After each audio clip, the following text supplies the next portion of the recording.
Sir हो हो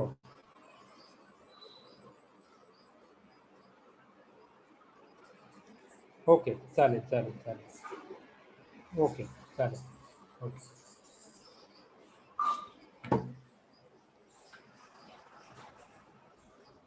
Yes.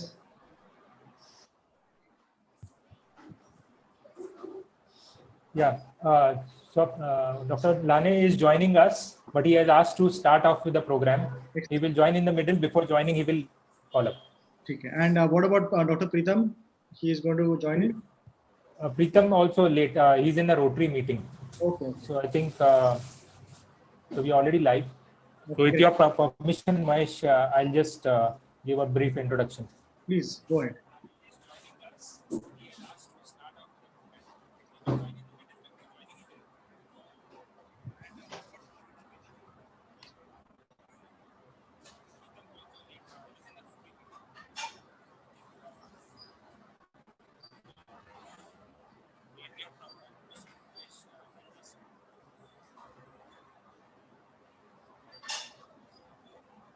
Mahesh, am I audible? Okay. So welcome friends for one more edition of BOA iTalk Plugged In.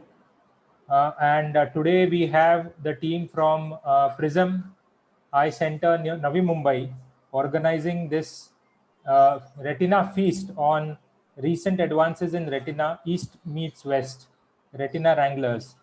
So it's a novel concept where we have people from eastern part of the India as well as the western part of the India sharing their thoughts on common retinal diseases. This meeting was conceptualized by Dr. Mahesh Uparkar, who is the director of Prism Eye, and graciously he wanted to do it under the aegis of BOA platform. So thank you, Mahesh, for taking off the load from my shoulders, at least for a week, to organize a successful webinar. At this moment, I would like to thank other two directors, Dr. Rahul Baile and Dr. Pritam Rajput, as well as Shalini, for their efforts in organizing this CME. Without much ado, I also acknowledge that Dr. Padma Shri, Dr. T.P. Lane sir would be attending the meeting in a short while, and regards have been passed on by Dr. Agni Parikh and Dr. Pritam Samant, who are the office bearers of BOA. So, Mahesh, over to you. Thank you. Thank you, Swapnesh. And yes, it's a great pleasure to have all of you here this morning, especially friends from Calcutta, from the East, where I have real near and dear friends, and also friends in the West. From Pune, Dr. Sachin Kabra, from East, Dr. Annirudha, Dr. Rupak is about to join, colleagues and seniors, Swapnesh and Dr. Hitendra, and all the participants from BOA and elsewhere who have joined in. So this is a specialty webinar that we are planning for retina specialty as to what is taking place in India at present in various centers all around India. This is the first effort about what is the current trends in management. And I would ask all these speakers to stick to the timeline of 15 minutes. I'll be giving a brief introduction of each of these speakers, and we can then begin with the speech. So first and foremost, I will ask Dr. Annirudha Maiti, who is a renowned surgeon from Shushruth Eye Care in Kabra. And he has been probably my at some point of time mentor and alternately so we have had this role changing positions for each other. I think I admire most about Annirudha is the way he approaches his whole approach towards retina, and not only retina, his approach to life and its problems. So a person I admire very much. Annirudha, please take the speech forward, and you can go ahead with the presentation. Thank you so much. Thank you so much. Thank you, Mahesh, for this kind words. Well, I will share the screen.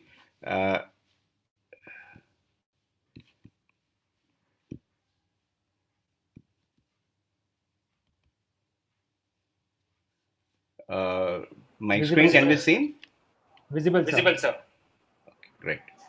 Well, at the outset, I would like to thank BOA and especially Mahesh for this kind invitation.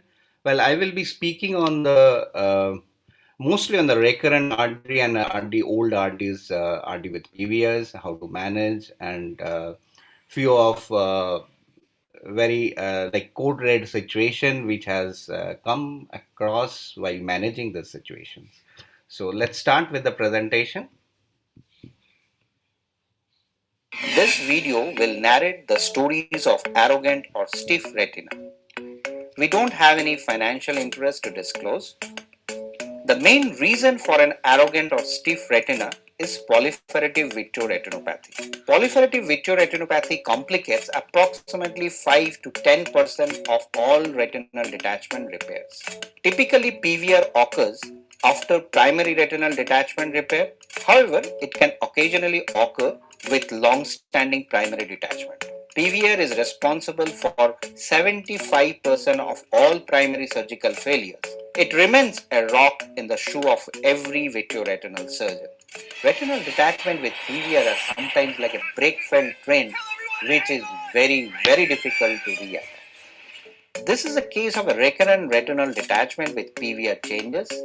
As the membranes are matured and formed, we can easily remove these membranes by forceps.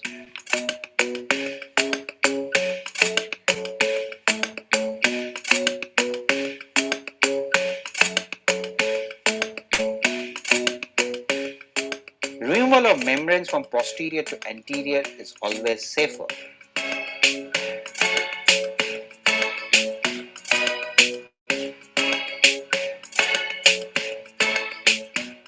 Once we release the visible membranes, PFCL is given to see any residual traction. After removal of the residual traction, laser is done. The second case, here the posterior pole has PVR changes causing the puckering of the macula. Here the ILM peeling and the epiretinal membrane removal helps the retina to settle without puckering.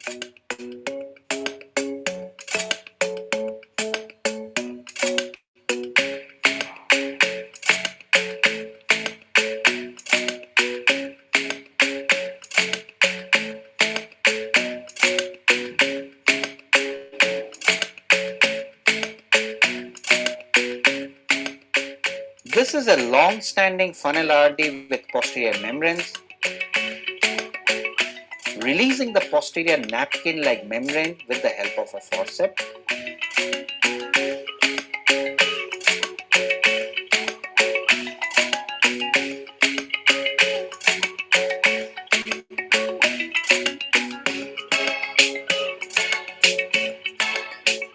Once the membrane is released, the posterior pole is stabilized by PFCL. Peripheral vitrectomy done to remove all the traction. After doing a good laser, direct exchange of PFCL silicone oil is performed. This is a case of recurrent inferior retinal detachment.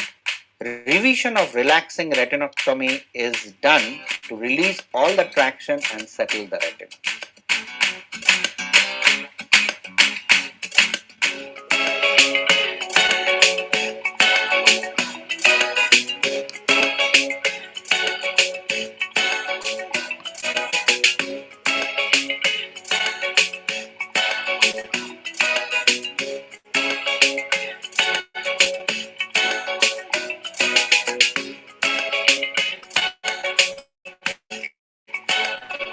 This is a case of an old GRT with extensive anterior PVR changes. Patient had a complicated cataract surgery and was referred.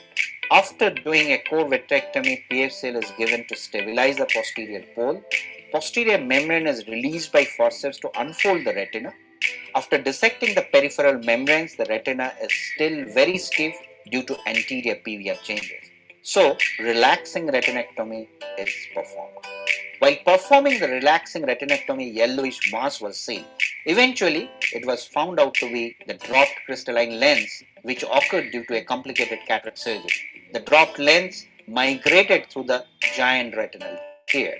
The dropped lens is emulsified by fragmentome. 360-degree relaxing retinectomy was performed to reattach the stiff retina.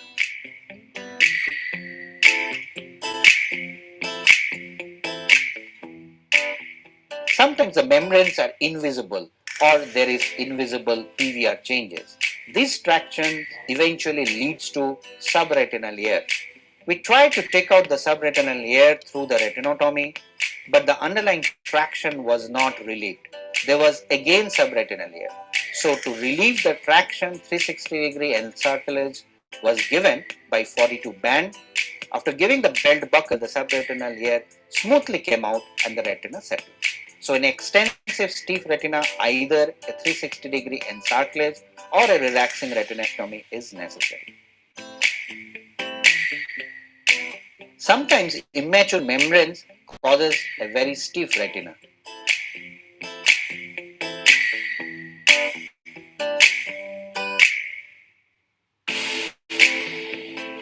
After doing a meticulous peripheral dissection, thick subretinal fluid is drained through a nasal retinotomy. While the thick subretinal fluid came out of the retinotomy, a strange thing happened. In all quadrants, there was spontaneous tension retinotomies and the retina settled by its own.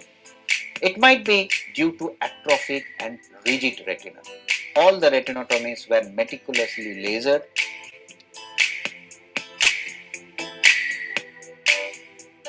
360-degree encartilage might have prevented this kind of unusual tension retinotomies.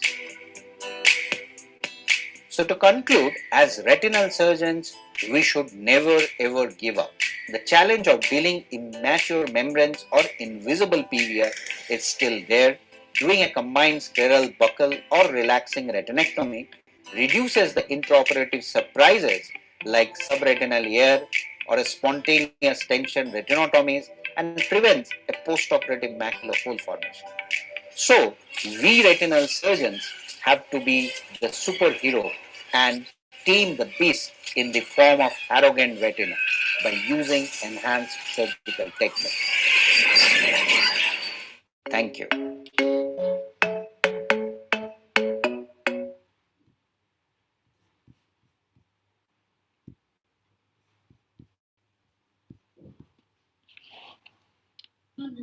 Thank you. Thank you. Thank you, Annirudha. Thank you, Annirudha. It was fantastic. Just the variety of cases that you are showing tells me that you have tremendous experience in managing arrogant or stiff retina. Okay. What pearls would you like to share with us specifically regarding your techniques or something that you do different? Is there anything you would like to tell us? I think we need a very good planning before the taking up the case. Especially, we saw a case where actually there was an intraoperative surprise where all the retina actually in front of my eyes. I have never seen such a such a situation where the retina was splitting all throughout almost 360 degree. So I think a proper planning, definitely in a case where it's an old detachment with a lot of PVRs, I would prefer to give a buckle. And definitely the next thing which I will concentrate is removing of all membranes so that there is no undue traction. If required, I will do a cataract surgery to deal with the anterior PVR, and wherever necessary the relaxing retinectomy need to be done, because later on that might be the result of redetachment. And of late I'm trying to do ILM peeling on in all this old detachment. I think these are the things I would like to concentrate on before taking up the case. Sir, I have one Sir, question. I have one question. Yeah. Would you Would you consider putting a consider belt putting a buckle belt buckle in any in special any special situations in situations in non-PVRRD? PVRRD? In PVRRDs, I prefer to give belt buckle unless and until I'm pretty sure that I have to do a 360-degree relaxing retinectomy. If that is not the case, I will definitely put a belt buckle. And in other than that, also I still give belt buckle in young myopic patient and especially the inferior RDs. And And your your choice of choice of tamponade tamponade in in those those inferior inferior RDs? RDs? I generally prefer silicon oil. because the recent thought process is for RD. Gas also works equally well, if not better. Yeah, that is true. But I've seen most of the cases where I have tried with gas didn't work well. So I still believe that oil is better in this recurrent cases. Great. We have no more questions. Shall we move to the next speaker? Sachin? Yeah. So let me introduce Dr. Sachin. I think I met Sachin in 2012 at my first meeting. I had always heard about Sachin's stories. But after meeting him, I realized what a thorough gentleman Sachin is. And not only that, I think his approach towards the retinal discussions that we had gave this feeling that he's a very honest and very meticulous person. So looking at the way he looks very thoroughly at things, I think I would want Sachin to tell us more about what he has seen about OCT biomarkers that he wishes to share today with us. And let Sachin take the stage. Thank you. Please go ahead, Sachin.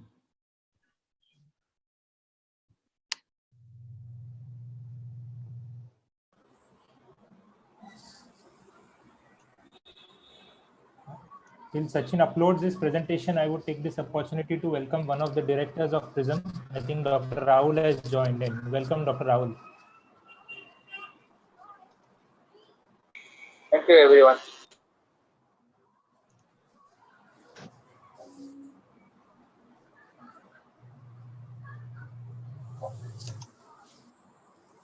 Sachin, we can see your screen. You can? Okay, great. There is some pop-up which you can close. And full screen, please, Sachin. Yeah. Happy morning, everyone. Thank you, organizers, BOA, Dr. Swapnesh. Special thanks to my friend, Dr. Mahesh Uparkar, for this opportunity. Well, we'll be discussing today OCT biomarkers. I don't have any financial disclosure to make, but I'll be using these paid names for the ease of communication, which will be mostly clinically oriented one. The objective of this talk is to give unequivocal information to address the issues we face in day-to-day clinical practice, so as to distribute information in a very short time span. We all know OCT has evolved from a time domain to spectral domain to now swept-sort OCT, where we can image various layers of retina as well as choroid. The typical layers of retina appears alternate black and white bands, when the black bands, the hyporeflective bands, usually represent the nuclear layers, and the white bands represent the plexiform layer as well as the limiting membranes. A lot of interest is generated for the ellipsoid zone because the fluorescence of the ISO junction, because it represents the photoreceptors and it has an important prognostic value, as we'll see subsequently. Retina is basically the optical biopsy of the eye, that we can see the various layers of the retina, and various layers of the retina can be represented beautifully, as we can see in this picture. What OCT has done is very nice to our clinical practice. It helps in better understanding of many diseases. It helps in understand new terms. It helps in diagnosis, documentation, as well as monitoring response to the treatment.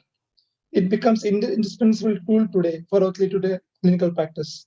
What it also has done, that is redefined treatment protocols. For example, in DME, when I was a student, every CSME used to do laser, but OCT redefined into a center involving like a CI CSME and a non-central involving non-CI CSME. Now we all know that when the central is involved, our first line of treatment remains injection, not the laser.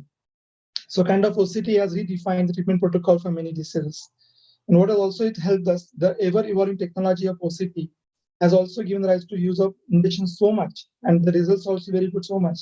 There's no surprise that the intravitreal injections have become the second most common intraocular procedure in the world after the cataract surgery. Something amazing has come up. Whereas the technology is good and a lot of things are coming, the thing like steroids, anti-VEGF, the biomarkers, and if I all of them, the slide will become very, very, very busy slide. So though the technology is good, the treatment is good, as a clinician, I end up having two basic questions when I see in clinical practice. One, which injection to choose? We have a multi-cuisine of restaurant, like a kind of thing, a multi-cuisine of injection to choose from. And how to explain the prognosis. Patient is paying so much money, can I have some idea whether his vision is going to improve, stabilize, worsen, how to go about it? So is the answer to this question? The answer is yes. Definitely we have something known as biomarkers. Biomarker is nothing but a measurable indicator of the severity or presence of some disease state.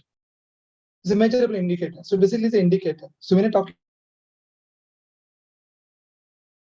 about the OCT biomarker, certain indicators on OCT which helps me in diagnosing certain condition and which can help me in answering those questions I was talking about. Respecting the time allotted to us, I'm going to stick to these three common clinical conditions which come to a day-to-day practice. We have DME, that is diabetic macular edema, dry AMD, and wet AMD. Let's start with DME. The first question, we have CSA, CSME. Now, which injection to choose? Obviously, in clinical scenario of India, cost remains a big issue. But for technical point of view, we have two groups. Steroid, VEGFs. Anti-VEGFs work quite well. They work short with very less side effects, but many patients do not respond to anti-VEGFs. On the other hand, steroid works quite well. They work long also, more than 2 months almost, but obvious side effects of IOP rise and cataract progression. So how as a clinician decide whether to give inject steroid or inject anti-VEGF? Are there any clues? Yes, clinically we know steroids are anti-inflammatory agents. So they're blocking all the mediators of inflammation. So if I have some signs on OCT which indicates inflammation, definitely steroid is going to work better in those conditions. Let's see what are the signs of inflammation which are picked up on OCT. One important sign is high reflective spots or foci. Spots. The size is very small, it's about 20 to 40 microns. High reflective. The spots are reflected higher than the RP or equal to RP. And usually these spots are located in the outer nuclear layer and OPA junction. So if you have these high reflective spots or high reflective foci, they call us. There are multiple theories for this, but now that they kind of indicate they are circulating microglias, and they are the very important biomarker of inflammation. So if this patient or patient has any of these HRFs in these layers, steroids seems to work better than anti-VEGF because they are the biomarkers of inflammation and OCT. Other biomarker when the fluid is extracellular, when the fluid is in the cystoid spaces or there is subfoveal neurocentric detachment, a lot of fluid is there. When the blood vessels losing a lot of fluid, again a lot of inflammation is there.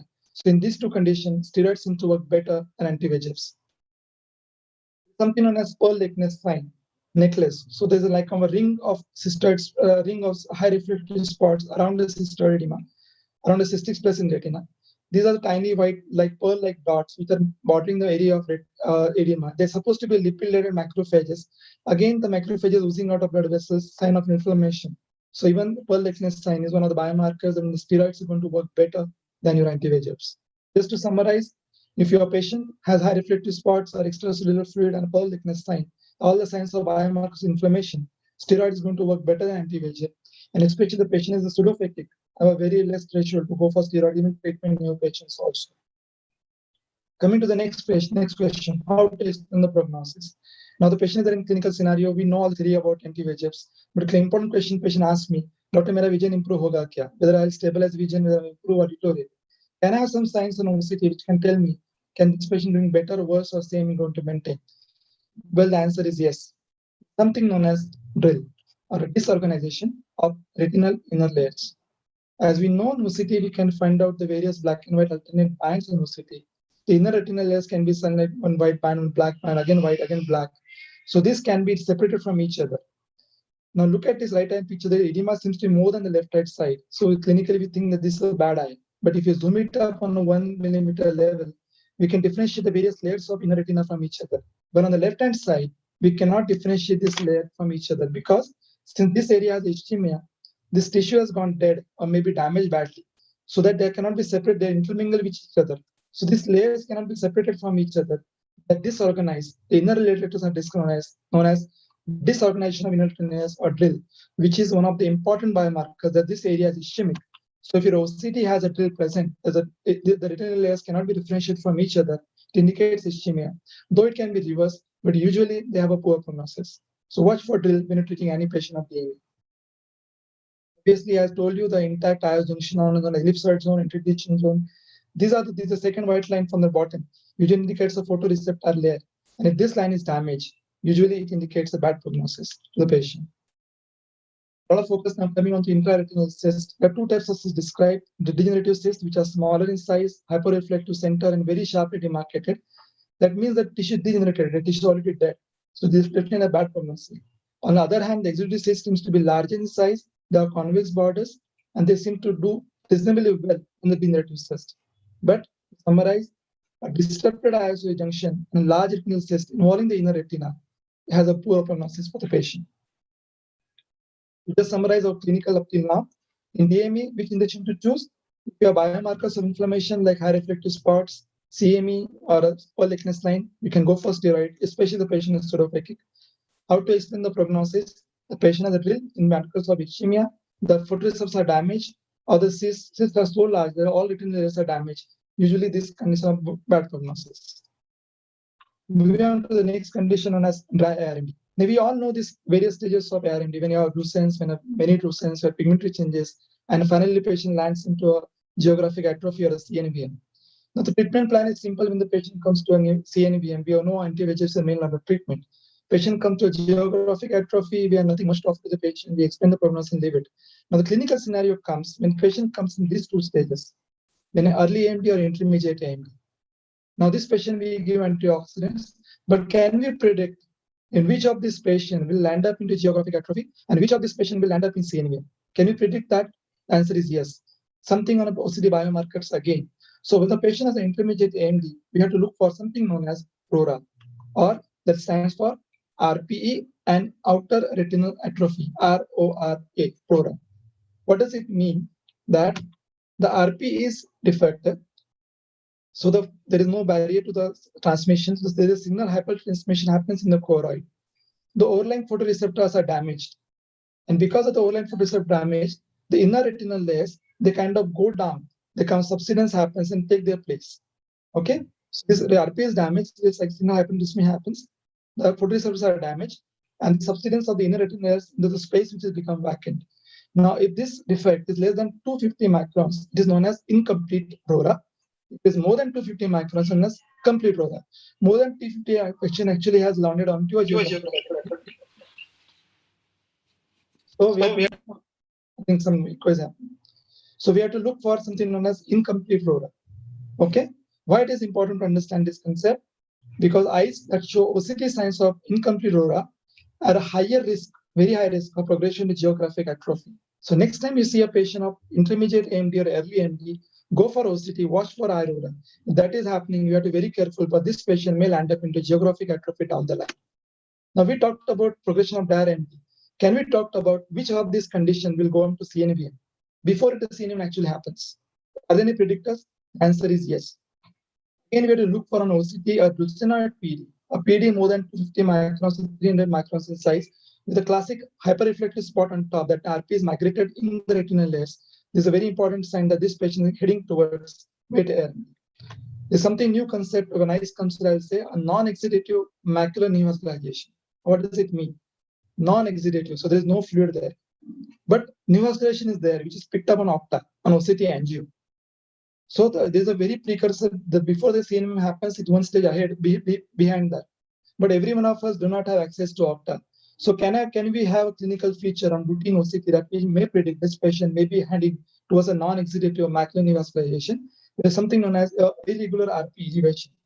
When the RP is elevated way up, which is irregular, there can be a subtle membrane sitting here, which is not yet started exudation, but it is a precursor of CNVM. This patient have a 15 times more risk to land up into a CNVM. So any intermediate AMD patient, if has this irregular RP elevation on a SIRE sign, you have to be careful because this patient is heading towards neovascular AMD. If you have OCTA, you can image this patient and pick up the neovascularization also. Now the other spectrum, we have a non-exudative detachment. So that you feel a fluid is there, but nothing is leaking on FFA or OCT. Okay, so exudation is there, but no membrane. The first we saw membrane was there, but no exudation. So now this is described when the retina is kind of draping over the large drusens. So the gap in between the drusen and the retina happens to be a fluid. Now it's more of a clinical judgment. We have to observe this patient clinically. There is no clinical evidence that this is really going to see anything. But this is something new entity I'm describing. Wet AMD now operation as a frying CNVM has come to you. We don't know city how to prognosticate. If the patient has a PED or something known as intraretinal cyst, they have poor prognosis. While a subretinal fluid, especially as a sudden treatment, supposed to have good prognosis. Now the recent concept they say that this fluid cannot give nourishment to the inner retinal layers photoreceptors, so it tends to give a better prognosis in long term. And the fluid disappears after 1 year, it even has better prognosis, the treatment. film or something known as subretinal hyperreflective material. As the name itself suggests, the hyperreflective material is there. Usually, this indicates there is there in this. There is a lot of fibrin in this space. Sachin, you're audible. Yeah, I think the message came. I was muted. That's first. Yeah, okay. You're audible. Fine. So the lot of fibrin material is there in the subretinal space. Now, why have to think about decision? We have to be aware of this. As I said, a lot of fibrin is there. So when the wound heals, when the CNVM heals, a lot of scarring happens.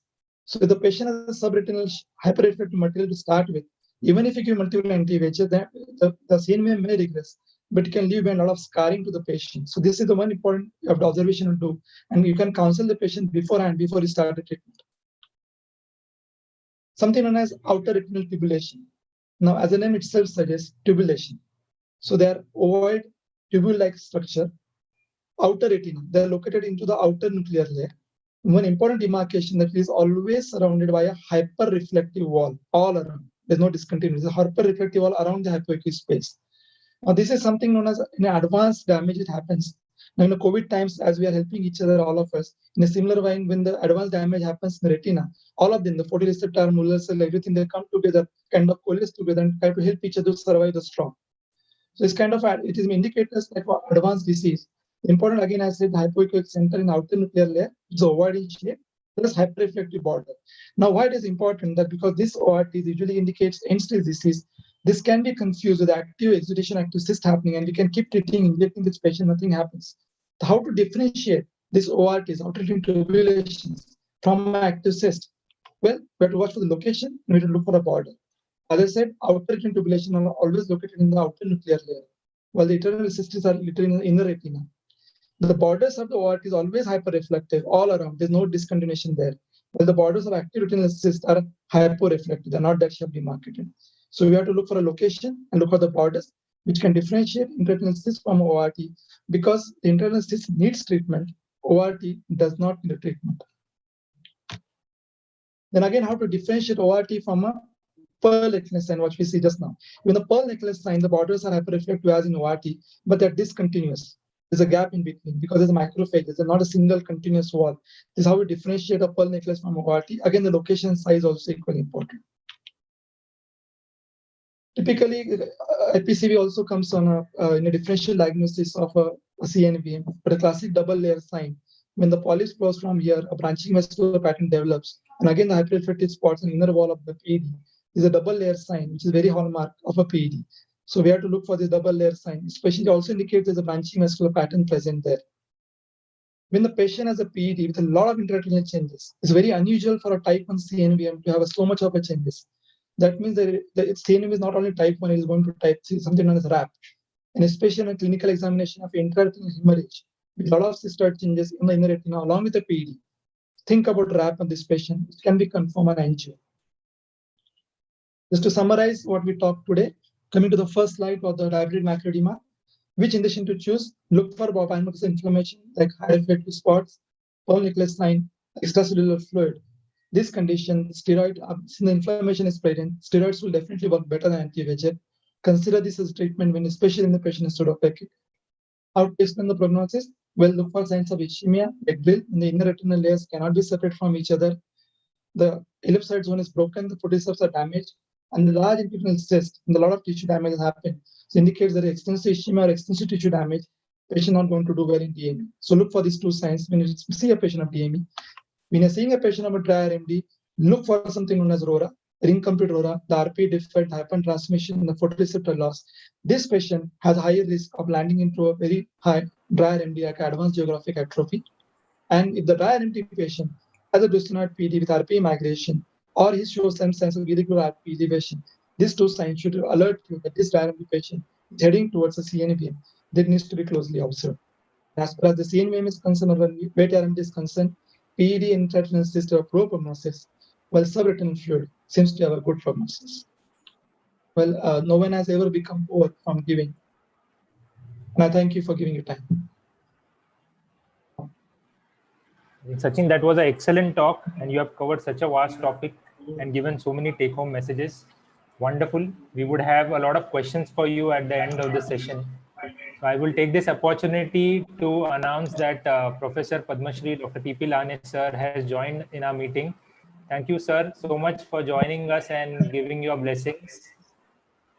This CME has been organized by Prism Eye Center, which the directors Rahul Bele, Dr. Mahesh Uparkar, and Dr. Preetam Rajput all have done efforts, and graciously they have hosted it under the aegis of BOA.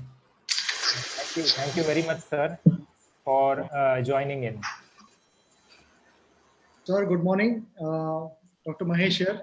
Thank you for giving your valuable time, sir. Welcome to this CME. And it's a great honor to have you and spare your valuable time now that you're running for the AOS election for the Vice President. We wish you all the best, and I hope this message reaches one and all. Dr. Rahul Bele, your student, is also joined. All of us are your students, but Dr. Rahul Bele, I think, has also joined, and he would also like to comment a few words. Rahul? Please, hello, sir. Good morning. You are most welcome for this Sunday morning meeting, and please bless us. Thank you, sir.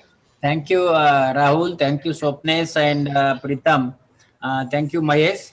I was in the quiz with Pritam Bavankule. Otherwise, I was to join at 11 only. I'm sorry I'm late, but you know, Rahul is not my only student, but my colleague, my favorite student, an excellent surgeon. And I love him from since beginning. And in all the Bombay Ophthalmologists Association meeting, the Rahul is there in Operation Theatre with Nikam. And you three have joined in the Prism. The Swapnesh told me that you are going to conduct this scene on the Retina. Now the Retina, I will tell you, I don't know Retina, and the cause is Pritam. As Pritam joined, I have forgotten the Retina. This Pritam, Swapnesh and Saili, they should be blamed if I am not knowing the Retina. Otherwise, I was knowing Retina. Now I don't know anything about Retina from 2004. They have taken over the Retina, and now I am just in the anterior segment of the eye. Posterior segment, all these people, the young people, they have taken away. Now, whatever I listened from you just now, I was hearing the Sachin. I was amazed that Sachin was so nice and so crisp about the knowledge and everything he was talking to you. I have Maiti, I missed. I think the Hitendra and they are going to speak now. But I wish you best of luck. And I'm very much proud of this new generation who are now coming forward, and they are definitely treating well patients. And I wish that we must treat the patient and remove the blindness. Whatever there are few things which we are unable to treat, that is the retinitis pigmentosa, or some diseases where we are saying that something is happening in retina. So all you are young people, so I think you must now come with some solutions where nothing can be done. You can do it, and everybody should have vision. My best wishes. Thank you very much for inviting me. Thank you, Swapnesh. Thank you, Rahul. Thank you, sir. Thank you, Mahesh. Thank you, sir. Thank you, sir. Thank you, sir. Thank you, sir.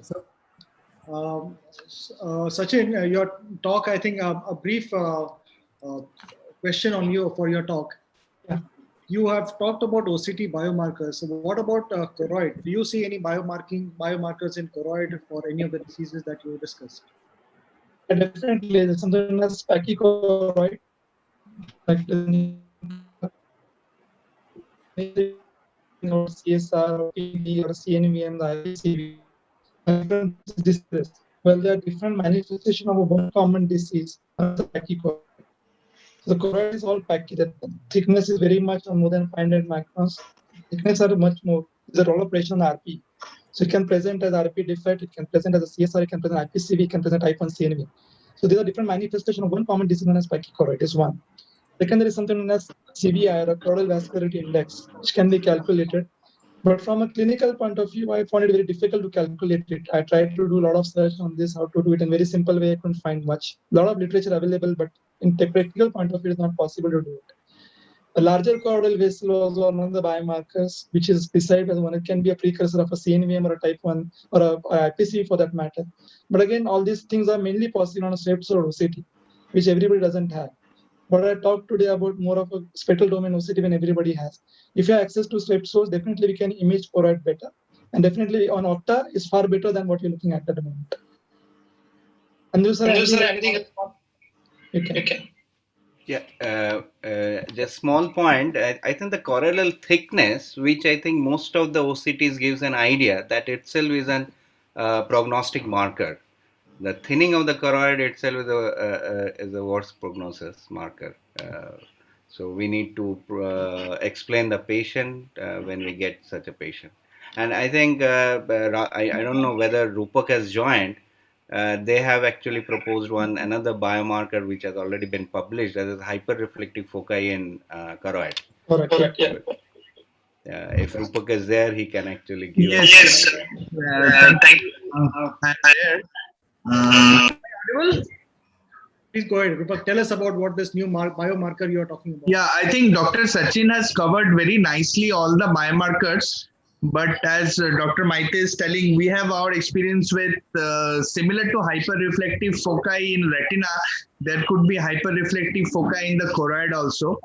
And so there are small dot-like structures which reflectivity more than RPE, which tend to have a poorer prognosis if found in cases of CNVM also. And other than those hyperreflective foci, we can find other choroidal biomarkers like choroidal cleft and multilayered PED, which are also poor prognostic markers in a case of CNVM. Just to add on to whatever Dr. Sachin Kabra has. Rupak, what is your drug of choice in a treatment-naive patient, diabetic macular edema, phakic, with hyperreflective dots in the retina? First drug of choice. Yeah, I think still, though there is a lot of evidence that though there is a as Dr. Kabra has mentioned, that if we find hyperreflective foci, steroids are a treatment of choice. But Swapnesh's question is very tricky because it's a treatment-naive patient. So I would still at this moment of time, I will still go for injection anti-VEGF agent. If it does not work, then I'll probably will not wait for 3 injections to switch. Maybe I'll switch after second injection. But still the first choice will be anti-VEGF, yes, in a treatment-naive patient, even if it has got hyperreflective dots. Can I make a point? Dr. Hitendra should have some interesting points to say. Yeah, I know. It's just on Sachin's few slides. I mean, how OCT Octa actually in 2 cases in the last few months, I felt it was very similar to what he said. A CNVM which was picked up on Octa, patient is 6/6 and it is not leaking. So, and I've been following up that patient. I have explained, but because he's not got the disease in the other eye, he will not understand the severity. If the same guy had a CNVM before in the other eye, he would have understood. But I'm just following up. I know it's going to leak someday, but this was one challenge that has came up because Octa was there. Otherwise, on OCT, structural OCT, there was no exudation, and it would have just passed otherwise. But Octa picked up. And one more case, it was exactly the other way around. But probably that actually what he explained was right. Probably it's just between the RP undulations. It looks like fluid, but there is no CNV on the Octa. Again, this patient has got this patient is ready to take an injection because he's got neovascular AMD in the other eye. But this patient I am holding back. So these are 2 dilemma cases, very similar to what, 2 slides that Sachin presented. These challenges came up because Octa is there now. Hitendra, this kind of situation arises when we have an Octa, this pachychoroid neovascularization. So what is your treatment plan for? Do you observe this patient or wait the fluid to come, or you will treat the membrane? So exactly. Of a CNV, we will want to inject because we know this is the right time to inject. But the issue is to convince the patient who's not got the disease in the other eye, who's 6/6 in this eye or 6/9, to take an injection when he's probably many times just come for a routine checkup is not a very easy call to take. Yes, Swapnesh. I would just like to re-emphasize one statement made by Dr. MPB in the very initial phases of OCTA, that she specifically had a huge slide saying OCTA does not pick up leakage. So I think for the junior retina surgeons who are listening to us, it's very important to take home that though a membrane is seen, OCTA cannot pick up a leakage. So that point should be driven. Maybe one more point where I don't have OCTA, but I would refer a patient. If I have a tall PED, I would ask Dr. Deepak Bhatt to do an OCTA at the edge of the PED to see for the membrane. So that's one more indication where I think OCTA may help us in planning our future treatment or follow-up for the patient. Uh, just one more, Mahesh. This is a practical problem that we all know about the drill and the EZ disruption. But when there is a huge cystoid macular edema and a diabetic macular edema, it is very difficult to understand the presence and or absence of drill. So, any suggestion how do we actually? I think this kind of octa, you will probably get many times, non-perfusion areas there in the macula, macular ischemia.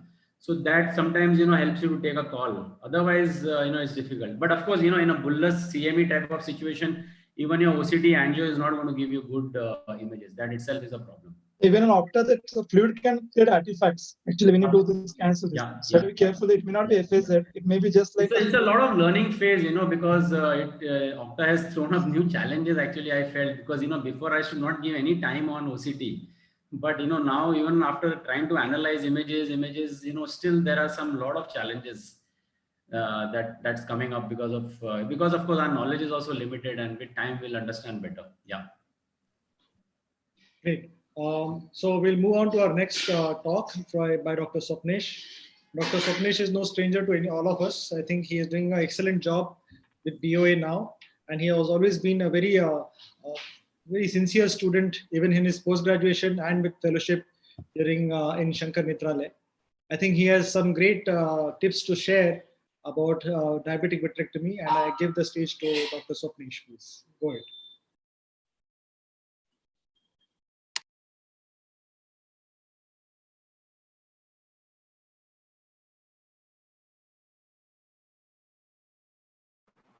Thank you, Mahesh.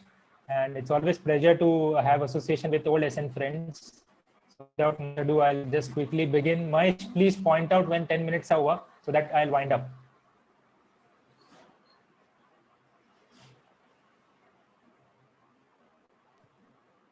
Please start. Yeah. Challenges we see in the PDR surgery are complex vitreoretinal interfaces, ischemic process which is underlying, control of hemostasis. Other eye status is very important to be checked on the first day itself, and we have to give realistic expectations to the visual and the anatomical outcomes to the patient. So a typical preoperative systemic workup will include all of this and RT-PCR COVID in today's times. Anticoagulants play an important role in what will happen post-surgery. So I usually advise these patients to stop it 3 days before, though it may not help really. And if the patient is on dialysis, then maybe a non-heparinized 2 turns of dialysis will also help in controlling the post-operative vitreous hemorrhage. Preoperative assessment is very important. Media opacity, including the cornea and examination, is important.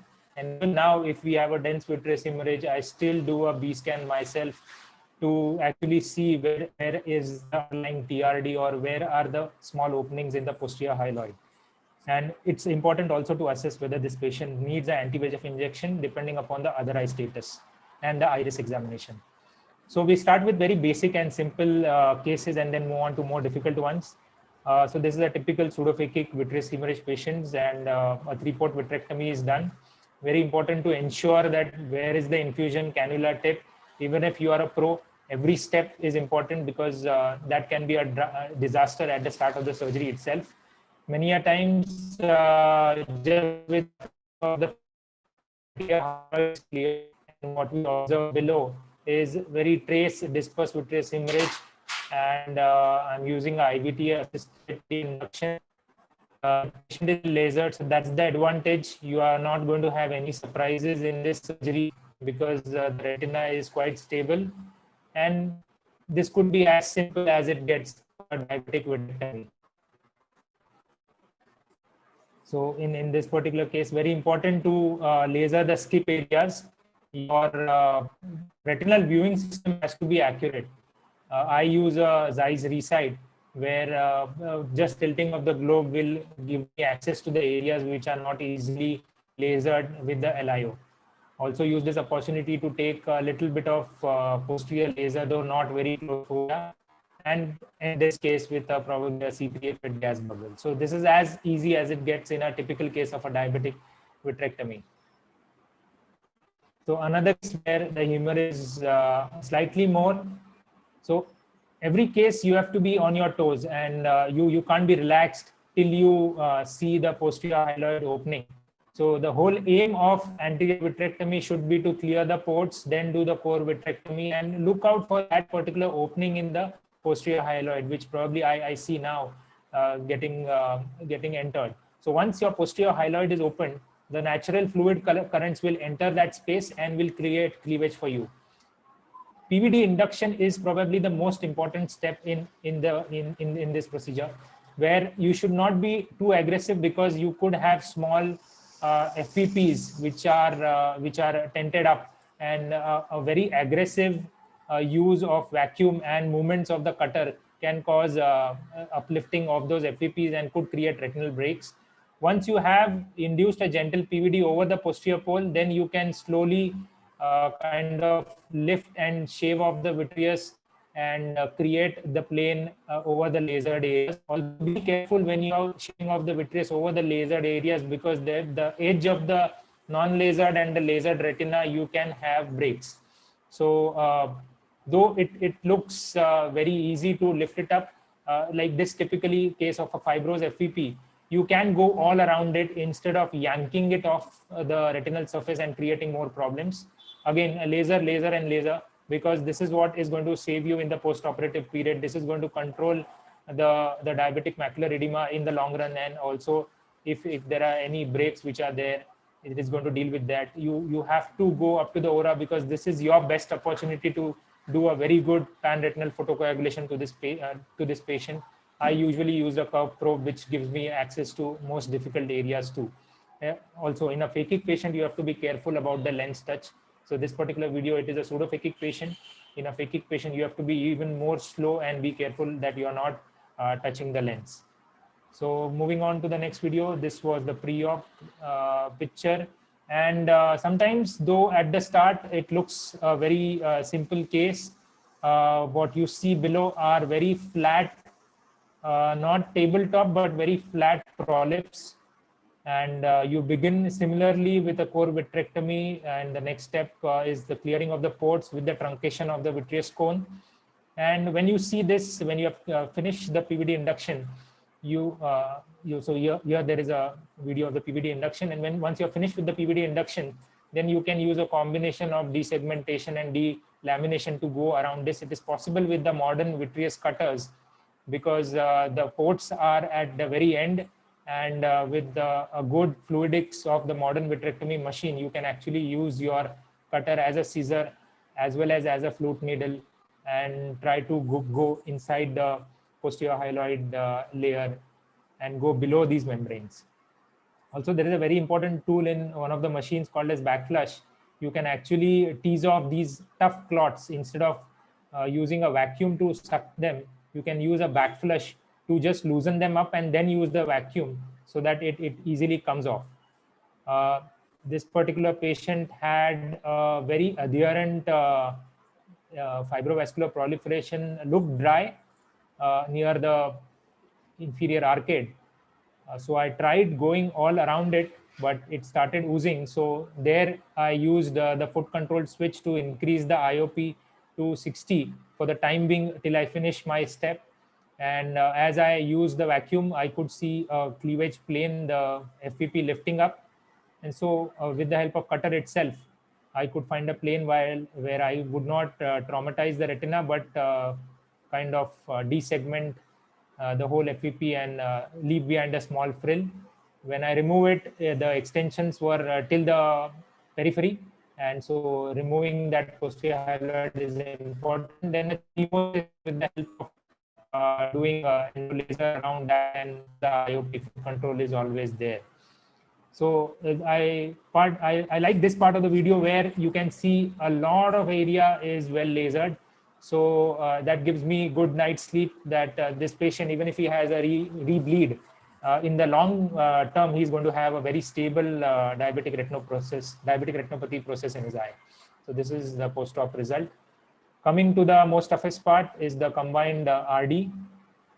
So this was a case where after finishing the initial, you can very well see the opening of the posterior highlight over here. So there are two approaches to inducing a PVD in this particular case, where you either can go from center to periphery or from periphery to center. You can use a combination of cutter or forceps to lift up the PVD at the disc. And once you have a cleavage plane, don't try to be too aggressive and induce the PVD all over, because that can create more breaks. So just lift, cut, and try to go around the epicenters of the FVP. Obviously, this patient had anti-VEGF injection before the surgery was planned, and the mobile retina itself throws up a big challenge because you have to be quite aware that the retina is mobile below. Mahesh, is it time up? No, go ahead. I think we still have time, couple of minutes. Okay. So this particular patient, we could manage going all around, and I was not hoping that I would be able to dissect each and every arcade FVP, but I could in this particular case. And also very important to watch out for an underlying subretinal gliotic band. So I'm using a diathermy to create retinotomy. The retinotomy should be created in the area which you can approach the best. There's no point in creating a retinotomy on the left end of the eye when you are right-handed patient. So unless it is mandatory. So your port, your forceps, your hand, and the retinotomy and the SRG should be in one line. This patient had only of the inferior area, and that particular time I did a ILM peeling. This is one more case, a similar case of combined RD, and where I've used LPFC. So LPFC would act as a third hand and stabilize the retina more. I would just go to one of the important parts of this video where you will see actually what lies beneath this particular retina. And there was a huge subretinal gliotic band, more larger than it was actually seen intraoperatively.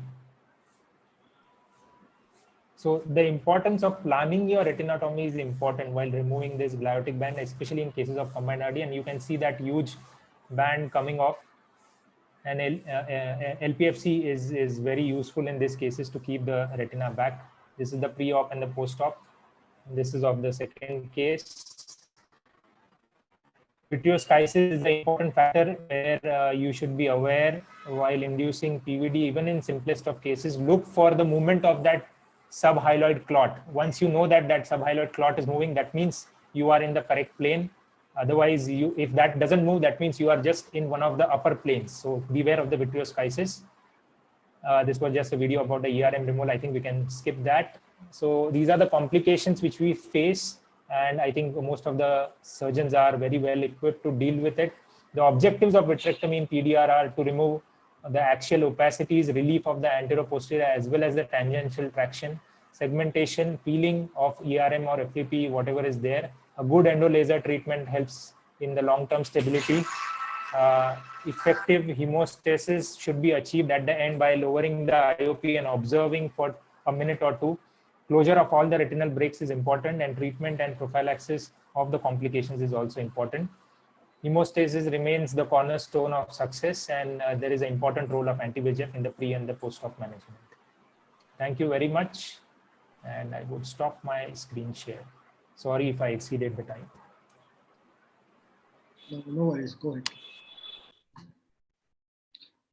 Great, nice presentation, Swapnesh. A couple of questions to you. Can you share some specific things that you do, especially with regards In my case, I have found it difficult to operate patients who are on dialysis, and they tend to be on heparinized patients, and they tend to bleed a lot. So anything specific that you do or you don't do? No, I usually write a note to the nephrologist that if their kidney condition allows, then they can have 2 turns of non-heparinized turns of dialysis and also 1 turn after the surgery. So that is one thing I tell them, and I always tell them that they are going to have, they would require vitreous lavage 1 or 2 times later on. So other eye, I always start preparing. If the other eye is laserable, I take that time because they would typically have 2 turns in a week's time. So I have a week before I operate the needful eye. So I start lasering the other eye. I try to prepare it. Also, pre-operative Avastin in these particular patients may help, but we have to counsel them for vit lavage. So it's not a single surgery promise. It's always you will require 2 surgery from the start. Great. I think that's a nice tip that you're sharing. Also, I think my second question is regarding where you see a fibrovascular polyp, and there are lots of sclerosed vessels all around it. So anything particular that you do or you don't do in those particular scenarios? If the traction is not over the macula, I would leave them. If you're saying that it is sclerosed vessels, if there is no traction because of the FPP around the macula, I would just trim it and not try to yank it off and cauterize the edges and just leave it over there. But if it is close to the arcade, then we have to take a call. Then we have to take a judgment whether we can really peel it off as I did in a CRD case completely, or leave a small frill of it behind. But looking at the vascularity, if it is vitreous hemorrhage, it is difficult to assess pre-op. But I try to look at the other eye and see whether pre-op Avastin is needed in these particular cases or not. Also, B scan, whether FEP is a flat FEP or the retina is tented up because your view might be compromised. Annirudha? Yeah. Mahesh, your mic is muted. Annirudha? Yeah. Can you share regarding the same question? Yeah, I will go with Dr. Sawant. It is true that we have to be very, taking the decision is very important whether this membrane is going to hamper the post-op visual acuity or anatomical stability. If you find a very adherent member, we can just trim it. Obviously, our target will be to remove all the membranes, but sometimes we need to take a call on the table that you can leave a small membrane which will not hamper the anatomical stability of the retina.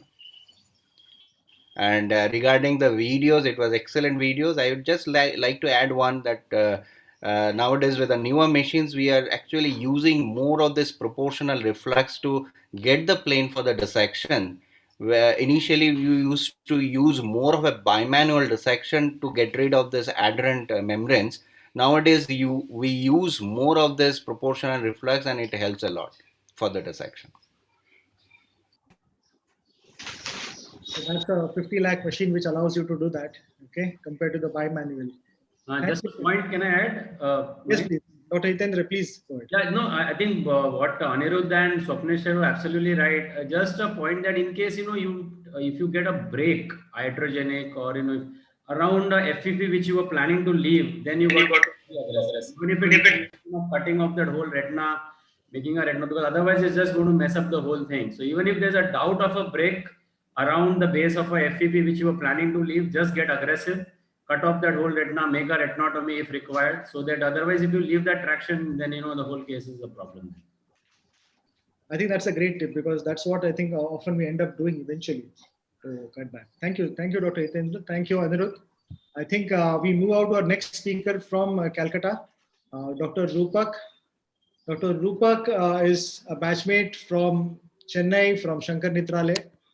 And behind this very serene and calm demeanor is a very sharp mind of Dr. Rupak.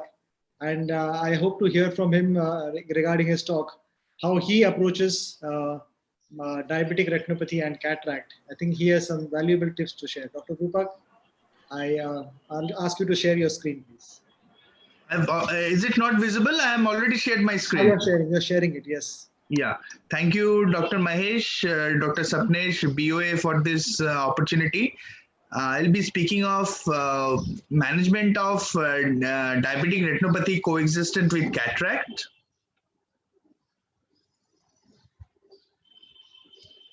Just one second, my presentation seems to have struck.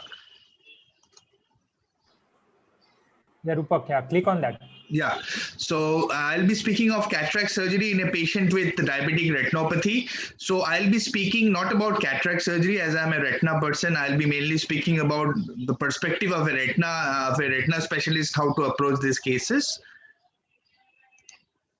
So the challenges mainly are retinopathy progression. So diabetic retinopathy is a progressive disease.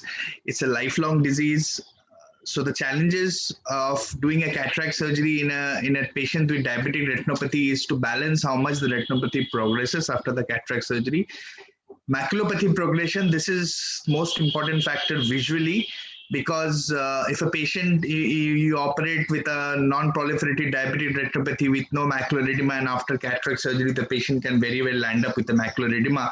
So this is what we call as maculopathy progression, and this can have very poor bearing on the visual prognosis. And complications, diabetic patients are more prone to complications of cataract surgery. So what is the rationale? Diabetes subjects have an overall increased level of inflammatory activity in comparison to non-diabetic subjects. We know surgical trauma causes release of prostaglandins and other cytokines, can affect the already compromised blood-retinal barrier of patients with diabetes, with the magnitude that increase the increasing severity of a diabetic retinopathy and a maculopathy. So diabetic retinopathy is a pro-inflammatory state, and cataract surgery also induces inflammation. So there is a synergistic effect on the retina with increased levels of inflammatory markers in the vitreous and in the retina. So these all predisposes to increases of macular edema and the retinopathy progression. So what are the broad guidelines that we should look before treating a patient with cataract and diabetic retinopathy? First, treat macular edema first. If the patient has a macular edema, we need to treat the macular edema first. Complete pan-retinal photocoagulation. This is very important because often after cataract surgery, we have seen severe progression of the proliferative diabetic retinopathy and becomes out of control. And as Swapnesh also mentioned, before any surgery, we should strive to achieve for a good systemic control. So risk stratification, this is a nice article in the JAMA by the DRCR net, which compared the risk of increase in diabetic retinopathy in patients with no preoperative edema, non-center involving edema, and center involving edema.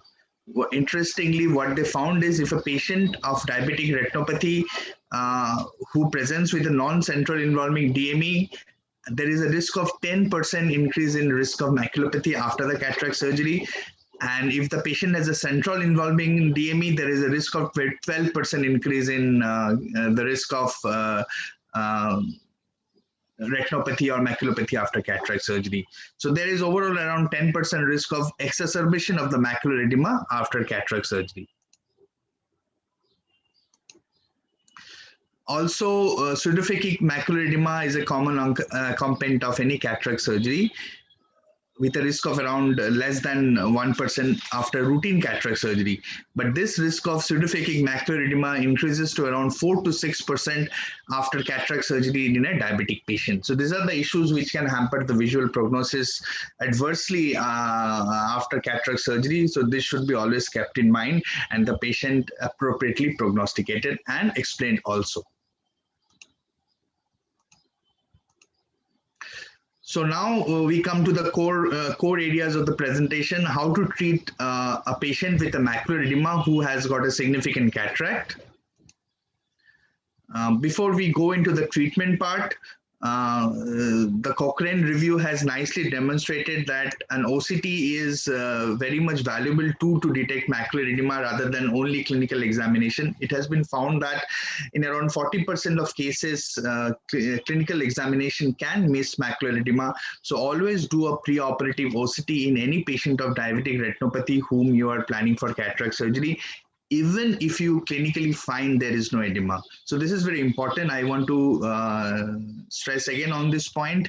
Even if you find that the patient is not having any macular edema clinically, please go ahead with the OCT, a pre-operative OCT, before you embark on a cataract surgery, because around 40% of cases, the clinical examination can miss macular edema. So we will run through various scenarios and how to manage those scenarios. The scenario one is a patient with a cataract with diabetic and a diabetic patient with no retinopathy. The recommendations are very simple. You start topical Nepafenac 7 days before cataract surgery and continue that Nepafenac for 60 days after cataract surgery. So start an NSAID 7 days before cataract surgery and to be continued for 60 days after cataract surgery. This is for a patient of diabetes who does not have a retinopathy but is undergoing a cataract surgery. Scenario 2 is a cataract patient who has a mild non-proliferative diabetic retinopathy but no diabetic macular edema. The recommendation are again similar.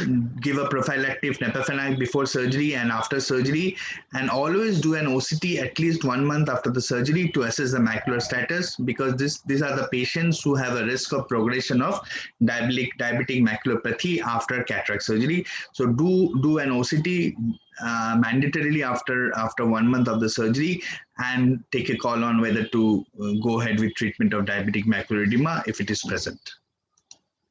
Scenario 3 is a cataract surgery, is a patient with a significant cataract with a center involving diabetic macular edema and who is a treatment naive patient.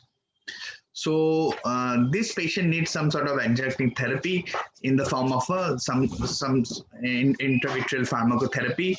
So there are 3 possible approaches in these cases. You give injections pre-operative, can be combined during cataract surgery or 2 weeks after cataract surgery.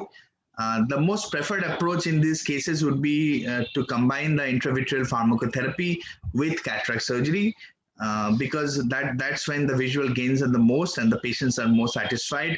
Otherwise, if you only do cataract surgery, the vision is not going to improve, and if you only give anti-VEGF injections, also the vision is not going to improve, and we'll have an unhappy patient. Now, the 5-year outcomes of the DRCR network has clearly proven that anti-VEGF agents are the first choice agent in treatment of diabetic macular edema as compared to the conventional treatments like laser and triamcinolone acetonide. Though there are a group of people who still prefer combining a triamcinolone with a cataract surgery. But if you go by the recommendations or the evidence-based treatment, we still have anti-VEGF agents are the treatment of choice for treatment-naive diabetic patients. Now, we are spoiled for choices nowadays. We have options like ranibizumab, bevacizumab, and aflibercept in our treatment armamentarium. Also, we have biosimilars like razumab, and of late we have a new molecule, brolucizumab, which is approved for AMD so far, but it is not approved for diabetes.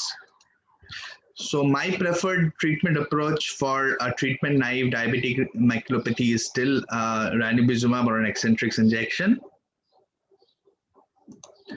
Which one to choose? There is evidence from DRCR network again. Their study has shown us that if the patient has a good vision, more than 20/50, there is really no difference between aflibercept, bevacizumab, or ranibizumab in the treatment of diabetic macular edema. But in cases of patient with poor vision, aflibercept probably scores over the other 2 drugs. So there is an option of choosing aflibercept if you feel the patient has a poorer vision as compared to choosing for eccentrics or. Now we come to a scenario 4 where we see a patient with cataract with a refractory DME. We call it refractory DME, where the patient has not improved even after 3 anti-VEGF injections and which is center involving. Options are consider anti-VEGF switch or combined with triamcinolone acetonide Ozurdex. Anti-VEGF switch can be in the form of, if you have been treating the patient with an anti-VEGF agent like ranibizumab, you can consider switching to other agents like bevacizumab or aflibercept. But in the setting of a cataract surgery, probably I would like to go for a steroid combination because it will take care of the inflammation much better than what an aflibercept or an bevacizumab would do. Ozurdex would be my treatment of choice in these cases when you are considering treatment of cataract in a patient with refractory diabetic macular edema. Literature has provided enough support that steroids are very helpful in diffuse diabetic macular edema, and this Geneva study have told us that trial of this dexamethasone implant is very effective in diabetic macular edema. Ozurdex is preferred because it has a longer duration of action. During the start of the journey of treatment with Ozurdex, it had been projected that it would last for 6 months. But as my own experience and experience of all my fellow colleagues, we now find that Ozurdex is probably not a 6-month acting drug. It probably acts for around 2 to 3 months, maybe 3 to 4 months max. But what is the best part of Ozurdex is it gives less IOP spikes. And more importantly, in compromised patients who are like the patients with glaucoma, if the patient is a patient of stable glaucoma on single anti-glaucoma medication, Ozurdex can be prescribed, which is not possible with the triamcinolone acetonide. So I come again on this point. If a patient has a glaucoma and you need to treat the patient with some sort of intravitreal pharmacotherapy, and you cannot use anti-VEGF because the patient is recalcitrant, so the preferred option is Ozurdex because it can be prescribed in patients with stable glaucoma on single anti-glaucoma agents. Scenario 5 is a patient with cataract with proliferative diabetic retinopathy. On ultrasound, you find there is no traction and there is not enough view which allows you laser. In this sort of patient, the DRCR network again has provided us evidence that injection anti-VEGF is similar to pan-retinal photocoagulation in its outcomes. So we can combine a cataract with anti-VEGF agent, and as soon as the view is better, we can go ahead with a pan-retinal photocoagulation. Scenario 6 is a patient with a diabetes, with a cataract and diabetic retinopathy, maculopathy, with a macula like this. It's clearly a ischemic macula. There have been concerns previously about using anti-VEGF agents in macular ischemia because there have been case reports where the anti-VEGF agents have increased the area of ischemia and caused poorer visual prognosis. So probably in this set of condition, it is ideal to go for cataract surgery with intravitreal steroids and possibly to avoid anti-VEGF agents. Though anti-VEGF agents are not an absolute contraindication, if there are contraindications to use of steroid usage, we can still go ahead with anti-VEGF agents, but probably the treatment of choice would be a steroidal formulation. Scenario 7 is cataract with vitreomacular traction, a scenario like this. There obviously no sort of intravitreal pharmacotherapy will help. We'll have to refer the patient to our especially colleagues like Swapnesh or Mahesh, who can cut this traction very nicely and give the patient a good vision. So is there any role of laser in the current era of anti-VEGF or intravitreal pharmacotherapy? Yes, there is. We can still, or laser should be done to areas of focal leakages or cercinets before cataract surgery. If you are clearly seeing a nice cercinet just away from the fovea, please go ahead, do a little laser to the center of the cercinet to stabilize the retina, and then go ahead with the cataract surgery. And if all sorts of anti-VEGF agents or intravitreal steroids fail, you can go ahead with a rescue macular laser in non-responders to intravitreal pharmacotherapy.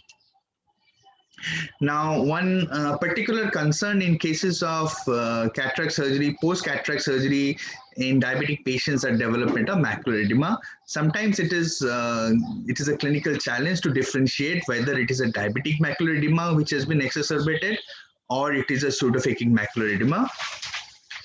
So you can see this is a patient with petaloid leakage in the fovea, and you can see there is a there is a OCT shows cystoid spaces, and if you see the disc very closely, you can see there is a hot disc. The disc is stained. So if in a case of macular edema post cataract surgery, if you find there is a disc staining, you can safely assume it's a case of inflammation and it is a case of pseudophakic macular edema. On the contrary, in this case, you can see there is a macular edema, but the disc is cold. There is no staining in the disc, but you can see just below the disc is a leaking new vessel. So this is a case of a diabetic macular edema post-cataract surgery. So it is important to differentiate between these two entities by the appearance of the disc, because it is important clinically and on a treatment-wise to differentiate between pseudophakic CME. The first-line treatment of a pseudophakic cystoid macular edema would be a nepafenac eye drop. Some people tend to combine topical steroid formulations with nepafenac eye drop. Both approaches work equally well. You can go ahead with a nepafenac standalone, or you can combine frequent topical application of steroids for at least a month or two. Even after a month or two, if you are not able to see any improvement, you should go ahead with intravitreal steroids. There is a very limited role of anti-VEGF in the treatment of pseudophakic macular edema. So this is a point is important to differentiate between a pseudophakic macular edema and diabetic macular edema, which has been exacerbated after cataract surgery. A brief choice about IL choices: you should preferably go for an acrylic hydrophobic IOL. Preferably do a large capsular excess. Lenses with square edges are preferred, and always go for in the blind implantation. Thank you very much for your kind intention. Thanks a lot for this invitation again. Thank you, Rupak. I think you gave a very nice overall view of how exactly to approach the retina. But I think I would also like to hear from the cataract perspective, what exactly would a cataract surgeon anticipate and do during a cataract surgery? Sir, Lahani sir, if he's around, I think, is he around, Swapnesh? I'll just see. I think, No, but can you, in the meanwhile, share any tips that you have as a cataract surgeon? What goes into planning a cataract surgery in especially a difficult case, where a possible NVI, where a possible bleed is there behind the vitrectomized eye? For me, Mahesh? Yes. Yeah. So though I am a practicing retina surgeon, I do cataract surgery also along with retina surgery. So diabetic cataracts are always very challenging because they are very leathery cataracts, and the pupillary dilatation is an issue with diabetic cataracts. And especially in a case of vitrectomized eye, the posterior capsule is very floppy. The anterior chamber tends to get very deep. But I think it's a good phacoemulsification that matters.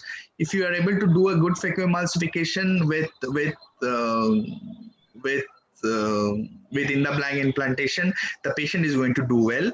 If the patient has NVI, it's an additional challenge. Sometimes as a retina surgeon, I have a tendency to do cauterize the NVIs. So I don't think the cataract surgeons do that, but with a cautery in hand, I tend to go inside. If I see a large vessel, I can even cauterize the vessel also to get a better outcome. But obviously, from an expert cataract surgeon view, I think we can invite the cataract surgeons who are participants. They can give us a better perspective. Or Swapnesh can also tell me. Yeah, I think Swapnesh. We can ask Dr. Hitendra sir, because he has a large volume of retina as well as cataract. No, but I don't do cataracts. But so intravitreal, I mean, if you are expecting any NVI, then the best option is to give an intracameral, Avastin a week before.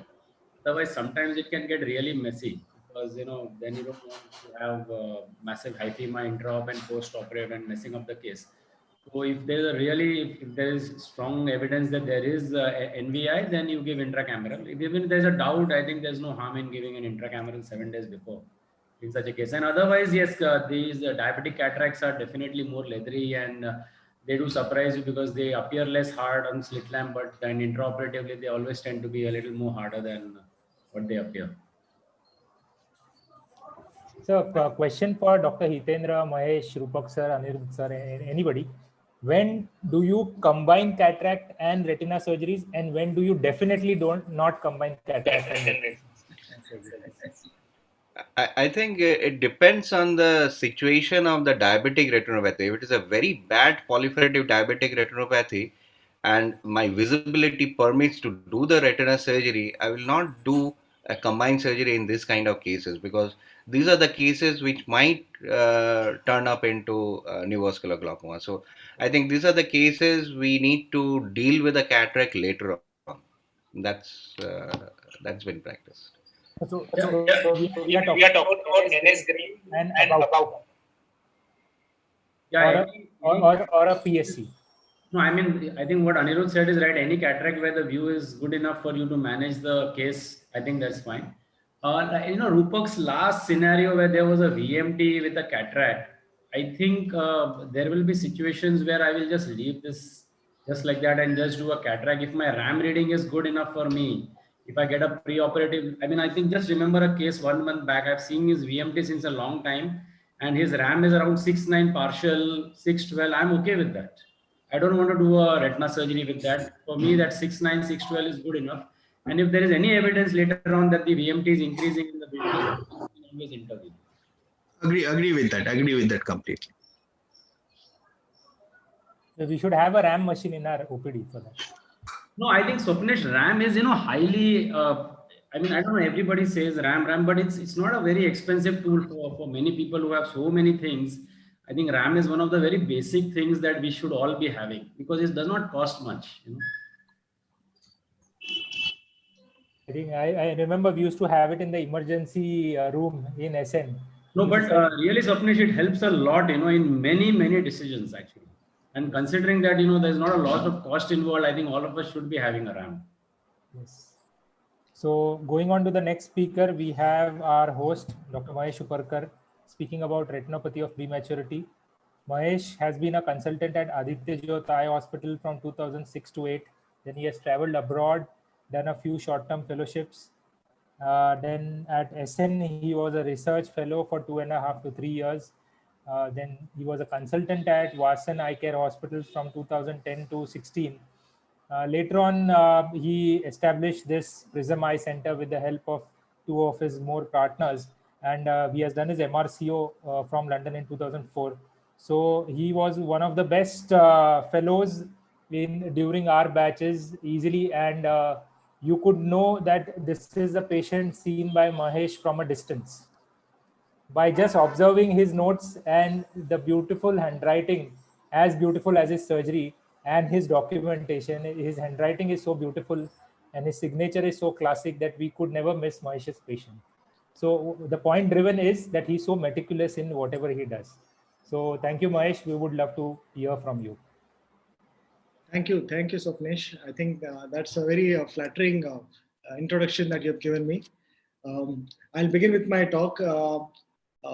This is a topic which is very close to me because I've been always felt challenged with the retinopathy of prematurity right from my post-graduation. So I will talk about what challenges I have seen in these tiny little eyes. To begin with, I think if I look at the world scenario, it seems that the retinopathy of prematurity is on the decline, given that there is so much improvement in the neonatal intensive care unit and standard protocols. However, this is not the case with us so far, because we still are a large population with a large number of preterm babies, and with growing medical infrastructure, I think we are going to see even more and more numbers of preterm babies in India.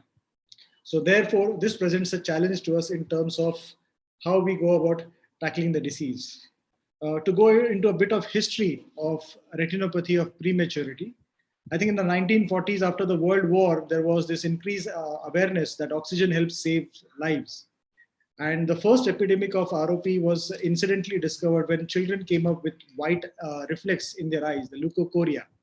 And it was found that these babies who had been given oxygen were having this problem, and therefore oxygen was the culprit. Soon enough, I think as the medical infrastructure improved and ICUs started propping up, we could save preterm babies with oxygen. But again, there were these preterm babies who landed up with this white reflex in their eyes, the retrolental fibroplasia or leukocoria, as they say it. This was around the 80s. In the 90s, as there was enhancement of neonatal care units elsewhere, we have found that there was these premature babies and also mature babies had an increased incidence of retinopathy of prematurity. And we knew that we have a challenge at hand, because even now, to this date, we know that there are these challenges that we face about awareness of the disease, how, when, and where to screen for retinopathy. Documentation is a very big challenge. I'll discuss about this. And now with the evolving treatment outcomes, the outcomes and the treatments is also a challenge in terms of choosing which to choose and when to choose. To go into a brief awareness of how the retinal vasculature develops, around the 16 weeks of age, gestation, retinal vessels start developing from the optic nerve head, going towards the anterior part of the eye and the ora. However, if a child is born premature, say around 25 weeks or later, the retinal vascular growth stops, and then the VEGF takes over, and VEGF results in this abnormal neovascularization of the retinal vessels into the vitreous. Now, this is ROP. In the late 80s, when the first classification, the international classification of ROP was actually established, it was a very comprehensive way of looking at ROP in terms of the zones of fundus in which it is seen, the stage of ROP in terms of the ridge and the vascularization of the ridge, and the extent in terms of clock hours, number of clock hours involved. Threshold ROP was discussed at this point of time, and the threshold meant that beyond this point, now when you see this ROP, you have to treat with cryotherapy. But as in the late 90s and early 2000, when lasers became more portable, laser substituted cryotherapy as the modality of treatment, and we could treat such babies in a very comprehensive and a compact space in early stages. And therefore, these conditions called as pre-plus disease and aggressive posterior ROP or AP-ROP were also identified, which could be treated early on. If I look at the slide in the right-hand side, this tells us how exactly we are looking at the eye, and at term, nearly at 40 weeks, the whole of retina is vascularized. But before that, around 36 weeks, it's only the nasal retina which is still vascularized. And if a baby is born before 36 weeks, we know that there is a lot of vascular growth yet to happen, both temporally and nasally. So therefore, any baby less than 36 weeks will necessarily possibly have an ROP and needs to be screened. And this is where the logic comes from of gestation age. To look at the location and the extent, we have certain zones which have been identified. The zone 1 being distance, which is the radius from the disc to the macula, and seen with a 28 diopter lens in the posterior pole. The nasal zone, nasal retina is in zone 2, and the remaining retina in zone 3. Now, this looks all fine in terms of the diagrammatic way, but when you look at it clinically, this is how it looks.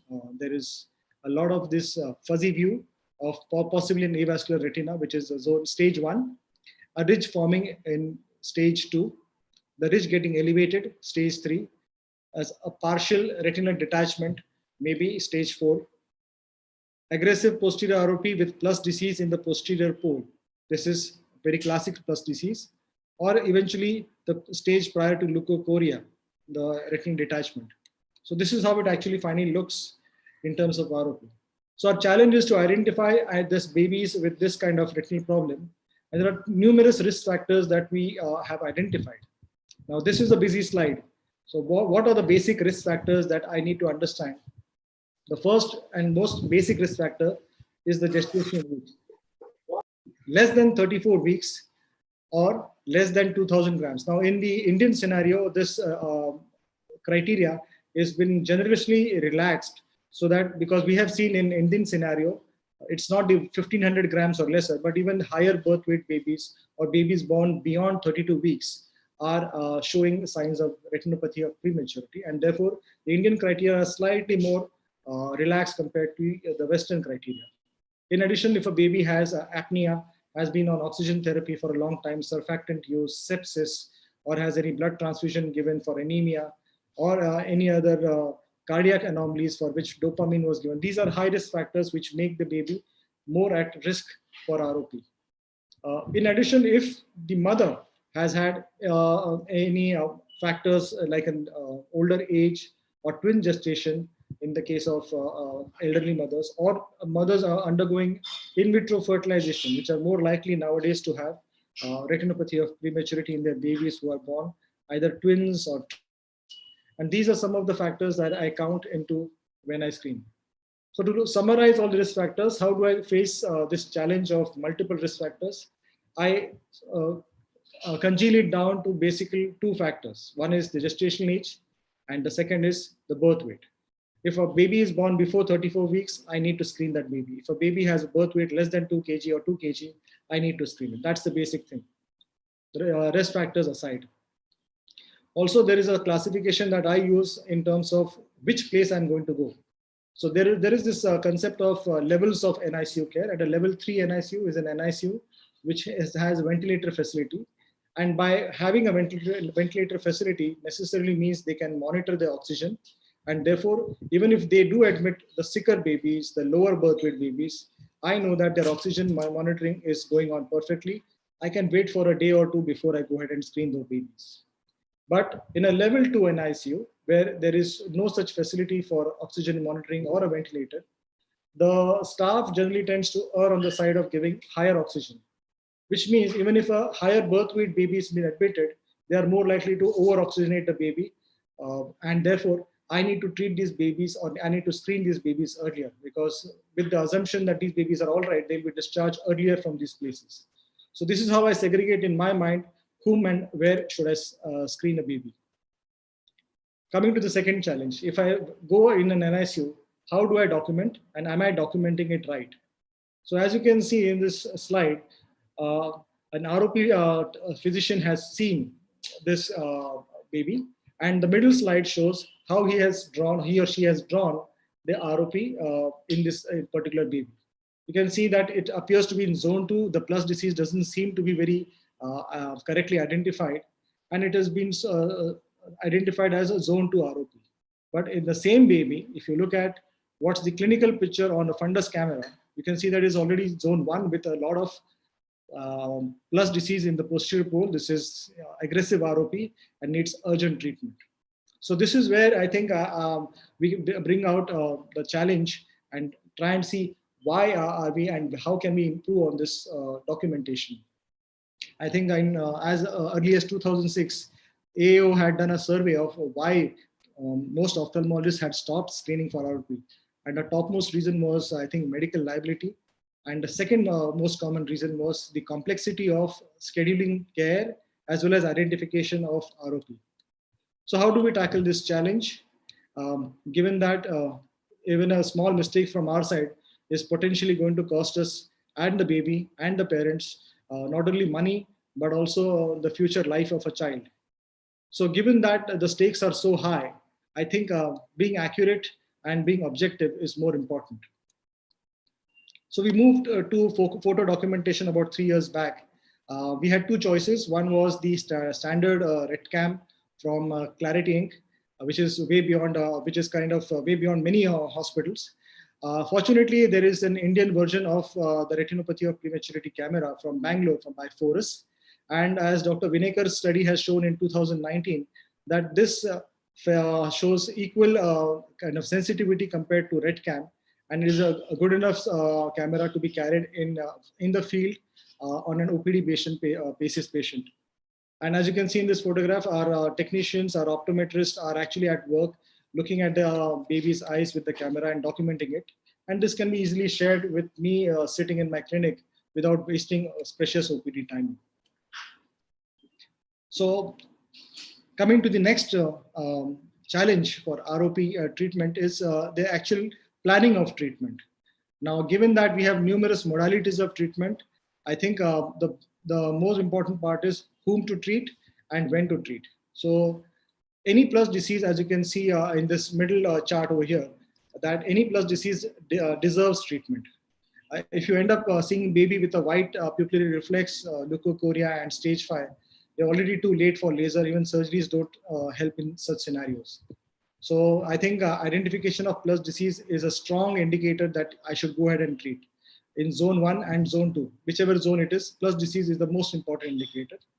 In the absence of plus disease, I think a studious approach and a very careful approach, watchful approach to retinopathy of prematurity development and future development of the retina is more important. We have various modalities of treatment right from 80s, where cryotherapy was used under GA and laser now in topical anesthesia. But thereafter, we have moved in the last 1 decade to anti-VEGF therapy, and I'll discuss with more detail how exactly we can use these modalities at hand. Presently, in my scenario, I extensively use laser treatment for treating retinopathy of prematurity. And the technique that I employ is I try and see that I give as much confluent laser burns as much as possible, staying anterior to the ridge. And very rarely I do posterior to the ridge when I find there is some elevation of the retina in 1 or 2 sectoral areas. All the while, it is very important that I am in an NICU setting where the baby, if there is any apnea, because the baby needs to have a vigorous cry while treatment, and a pulse oximeter and a recording of the pulse of the baby, because bradycardias and apneas are very common in these babies. With careful laser, I think this can be easily completed in 2 or 3 settings. A special mention of the temporal area, where I do laser very sparingly, knowing that the future scar is going to encroach near the fovea. And also, if I do a very little laser, there could be a chance of a fibrosis and macular dragging, and therefore it's sequelae. So this is a portion which I use very selectively and slowly and carefully, the temporal area of the retina. And I mentioned also of the non-dilating pupil, which is a quite common scenario in the strongest of ROPs, where despite using the drops, which is diluted tropicamide plus drops, which is 1% tropicamide, the baby's pupil never dilate. And this is because of the persistent tunica vasculosa lentis, which doesn't allow the pupil to dilate. But I think in this scenario, getting in some laser at the posterior pole allows the pupil to gradually dilate over time. And it should be very carefully done. And it is possible even in a small non-dilating pupil. But then in the last a decade or so, I think anti-VEGFs have taken over most of our laser therapy, be it diabetics or in case of ROP also. A very interesting study was in 2011 published in the New England Journal of Medicine.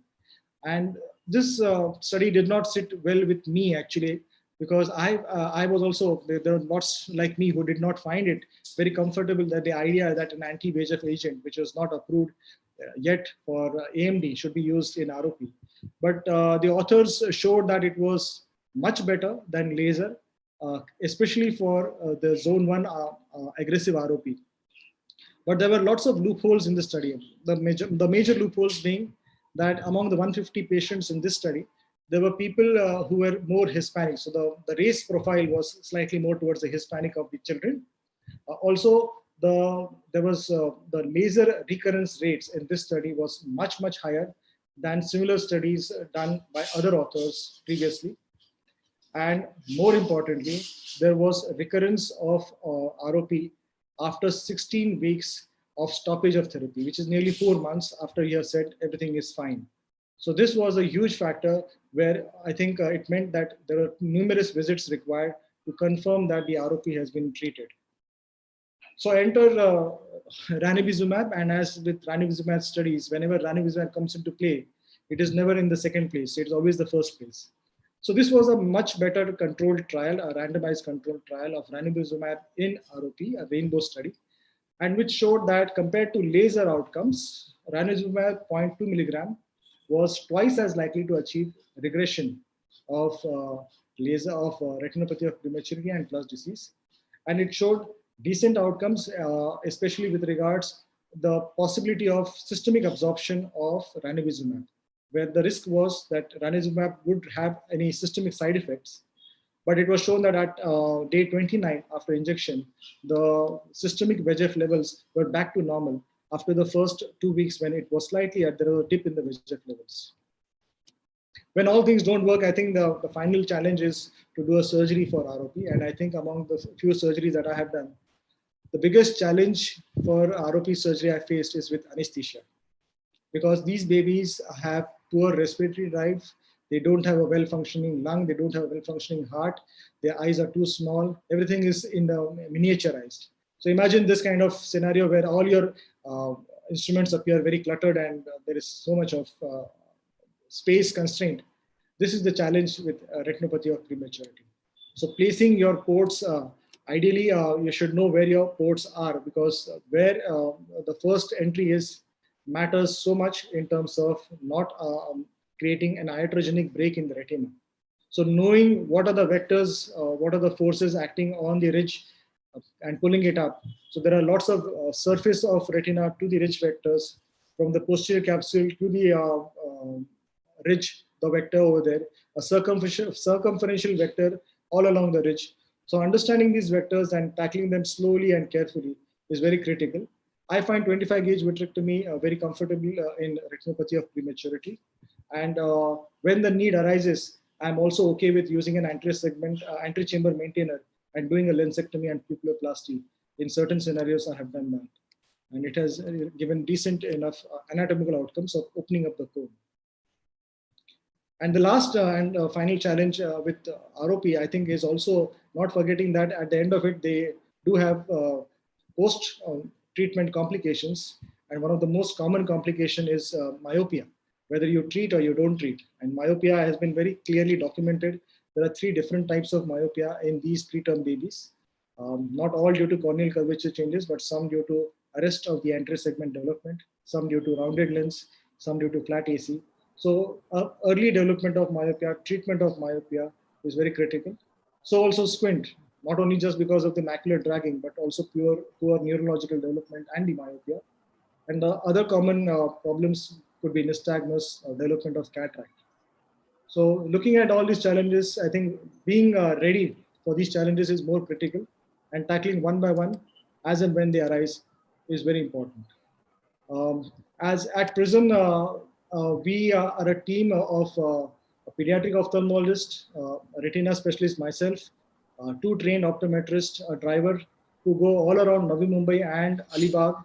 We have 2 high birthing centers where we cover civil hospitals and 8 NICUs. And the last 3.5 years, we have covered nearly 1,300 odd babies we have screened with decent amount of treatable ROP, both lasers and injections, and a decent number of surgeries also. Our anatomical outcomes are yet to up to mark. I think only in 2 babies have been able to save decent enough anatomy to give vision, but rest all have been quite a humbling experience, if I would say. So I'll just share a small video of the work that we do, and this is my team.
Thank you so much. I can take questions if any. There was an excellent presentation, Mahesh, and great work that you are doing at Prism. And congratulations to P for Prism, R for Rahul, S for Shalini, and M for Mahesh, who are taking eye care. Am I right?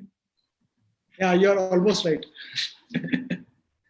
So excellent. Mahesh, I just want to ask you that what are your indications for Avastin or anti-VEGF or whichever anti-VEGF agent you are using in these patients? And do you advocate bilateral anti-VEGF injections?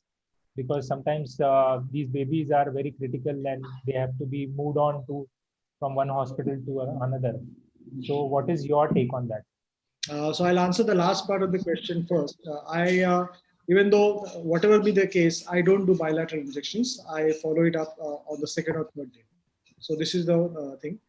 Regarding the first part of your question, ROP, when do I do intravitreal injections? I think I'm a late bloomer in terms of anti-VEGF. So my preference is to do as much laser. As I said, I do anterior to the ridge, I do posterior to the ridge. But in, as I said, zone 1 ROP, I'm more inclined to use anti-VEGF early because of two reasons, specific reasons. One is anti-VEGF, I want to have time to salvage as much of retinal growth as possible. If I start laser in zone 1, I've already lost the initiative, and the scars that will form eventually will encroach on the fovea temporally. So this is where I'm more inclined to use anti-VEGF in zone 1 disease.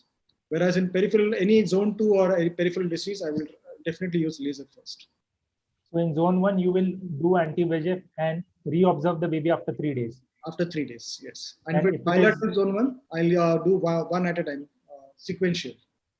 Yeah, but what happens after 3 days? Suppose you have a scenario that there is stability and there is minimal progression of the retinal growth. Then you are going to continue your 3-day follow-ups, and then when what is your cutoff that now I have to start laser? I think plus disease is the most important here. The plus disease regresses first. So this is where I look at rather than any other marker, the tortuosity and dilatation of blood vessels. Once that shows reduction, and this is where I think the documentation becomes more important. I have seen that I can actually mark out similar areas and understand them, how they are behaving. And the fact that you have a fundus camera also helps. Yes, I think it has helped in numerous ways. Yeah. Hitendra, sir, you want to add, or Sachin? Just a quick thing. One thing is excellent presentation, Mahesh. One thing which I used to even today I face a challenge when the patient when aggressive ROP and people is not dilating. So when I was visiting NICU, people not dilating. First question I ask the sister they put a drops properly or not. This is a very common thing. And when the people is still not dilating, I usually go close to the baby on the 20D, and I can pick up some NVI in those babies. And these people don't dilate. Then we have a real discussion with seniors, become sir, PB sir. All they suggested me to give intravitreal injections first and wait for 3-4 days. And the first opportunity get, the people are dilated. And if you're feeling zone 2 has already crossed, do up the laser treatment. That's what I said. We don't wait too long for the anti-VEGF effect to happen. You have to balance both. You cannot be very aggressive also, but you cannot be delaying too much. And the simple techniques which has been discussed that if you have dose of anti-VEGF, don't give full dose of anizumab, just 1 to 1.5 minutes behind the limbus. And the direction needed to be towards the optic disc, not to the pelvis, because you might hit the lens otherwise. Direction also equally important. And obviously, as usually monitor the baby after the injection just for the retinal pulsation, IOP is maintained or not. And second thing that these burns which I give are not very heavy burns, because we just seen when the patient comes back for 6 months or 1 year, they become very, very large burns. They try to encroach on the posterior pole, and so nowadays I'm reducing very, very minimal burns. The moment I see burn, I stop there. Minimal power use. And once I give intravitreal injection, my observation that it takes a huge time to reach age of the aura. Sometimes 4 months, 5 months also. Yes. So babies need a long-term follow-up. Once you inject an anti-VEGF, be ready for a long battle. You have to follow up in 3 months, 4 months, 5 months also. So non-dilating pupil, I think one of the important criteria I follow with patient not dilating despite putting drops. I go close, and usually I find NVI on this in these babies. And once we inject after 3-4 stages, people start dilating. It gives me a better view of the retina. And if the zone has already crossed, say zone 2 is already crossed, a very low threshold going for laser. I think this combined strategy of injection along with laser has worked better for me, at least at the time. How long do you wait after giving the injection? Suppose you are following up. That's the same question what Mahesh had asked. Yeah, usually, how long do you wait actually? Because so usually, on the third day or the 6th day, the pupils will start dilating. Yes.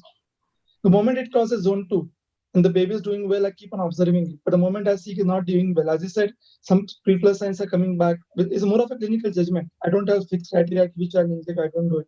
But simple thing that with patient is improving, weight gain is happening, systemic stabilization happening, keep watching those babies. Now all these things are going up and down. Baby is now gaining weight, a lot of things happening, and it's already crossed zone 2. I think I'll go over laser straight.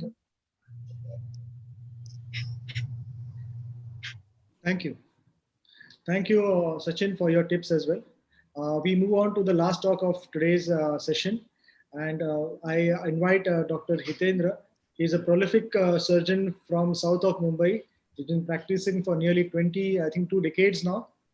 And I think he's going to share with us the randomized controlled trials that we see and how do they translate into today's clinical practice, especially with the gamut of injections and the real the tongue twisting names of medicines that are coming up. So Dr. Hitendra, I give it over to you. Thank you. Please go. Good morning, everybody. Is my screen visible and am I audible? Yes, yes, you are. So thank you, Mahesh. Thank you, Swapnesh, Pritam, for inviting me on this talk. So I'll be talking on the enigma of similarity. Does randomized controlled trial translate into real world practice? At the outset, disclosure that I have nothing to do with any product mentioned in this presentation. Some of the slides have been provided to me by Novartis. So this presentation will be basically divided into 3 parts. The first is the journey of the innovator ranibizumab, that is Lucentis Accentrix, the real world evidence with innovator the drug, and does the choice of biosimilar influence the final outcome. So let's go to Lucentis as it was known in 2006, and prior to that, it was even during my fellowship it was only TTT, and then later on PDT, and then till I was practicing in Aditya Jyot till 2006, it was only PDT. Anti-VEGF was just about to come that time, and there was whenever there was a patient who was diagnosed with AMD, it was just talking of trying to maintain existing vision, and PDT has its own issues, multiple sittings, and everybody knows what the problems were. And of course, the moment the patient was diagnosed, there was a lot of anxiety, confusion, fear in the patient's mind of losing the vision. And that was when there was a breakthrough in anti-VEGF therapy for neovascular AMD in 2006 with the launch of Lucentis, that was known that time for India. Basically, it was designed for intraocular use, slowly eliminated from the eye with very rapid clearance from the circulation. And that then caused a lot of reduction in blindness as reported in many countries. I'll be just going a little fast, I think, because I was told 20 minutes, so I'll just try and cut it down to 12-15 minutes. A lot of studies that were conducted for Lucentis over the last many years showed that the initial visual gains that were achieved were maintained over a 12-month period. And these are the many studies for neovascular AMD, DME, retinal vascular occlusions, branch and central retinal vascular occlusions, and myopic CNV. Just a slide on the evolution of Lucentis. It was first launched for neovascular AMD in 2006.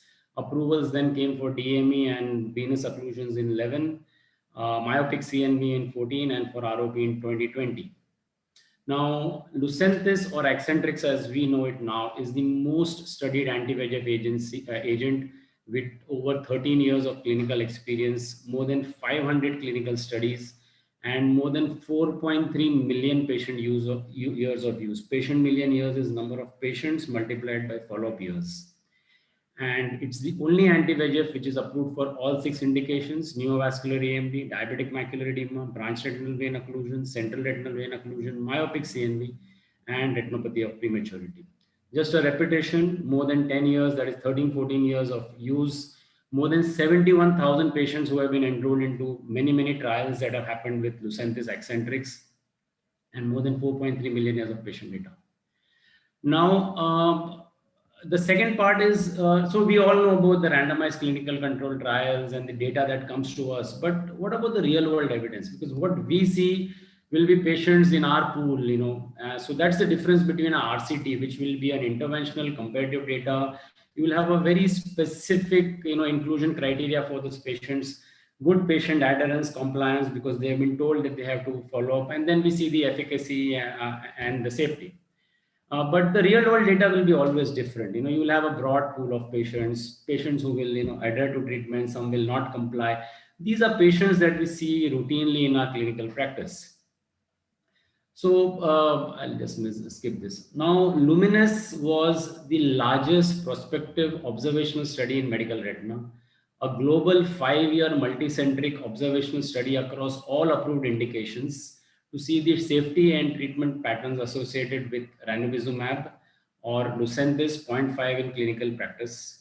Now, a big study, more than 30,000 patients, 42 countries, 488 sites. So really, really a big data for real world data.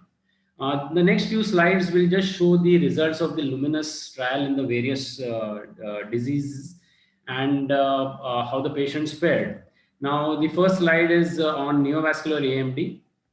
Patient who had, so these are basically the ETDRS letters that the patient could read.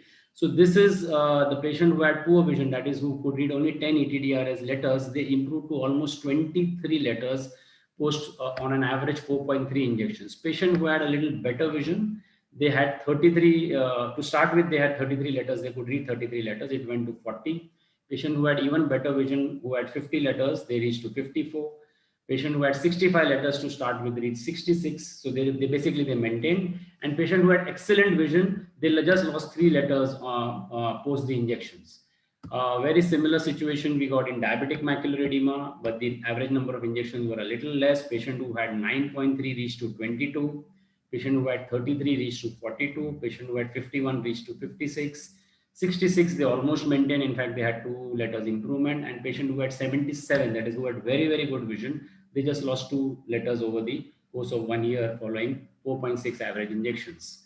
Now, venous occlusions, the results were even better. Patient who had very poor vision to start with, only 8.2, they improved to almost 40 letters following the injections. Patient who had 33 reached 46, who had 53 reached 62, 65 also improved better, they had reached 71.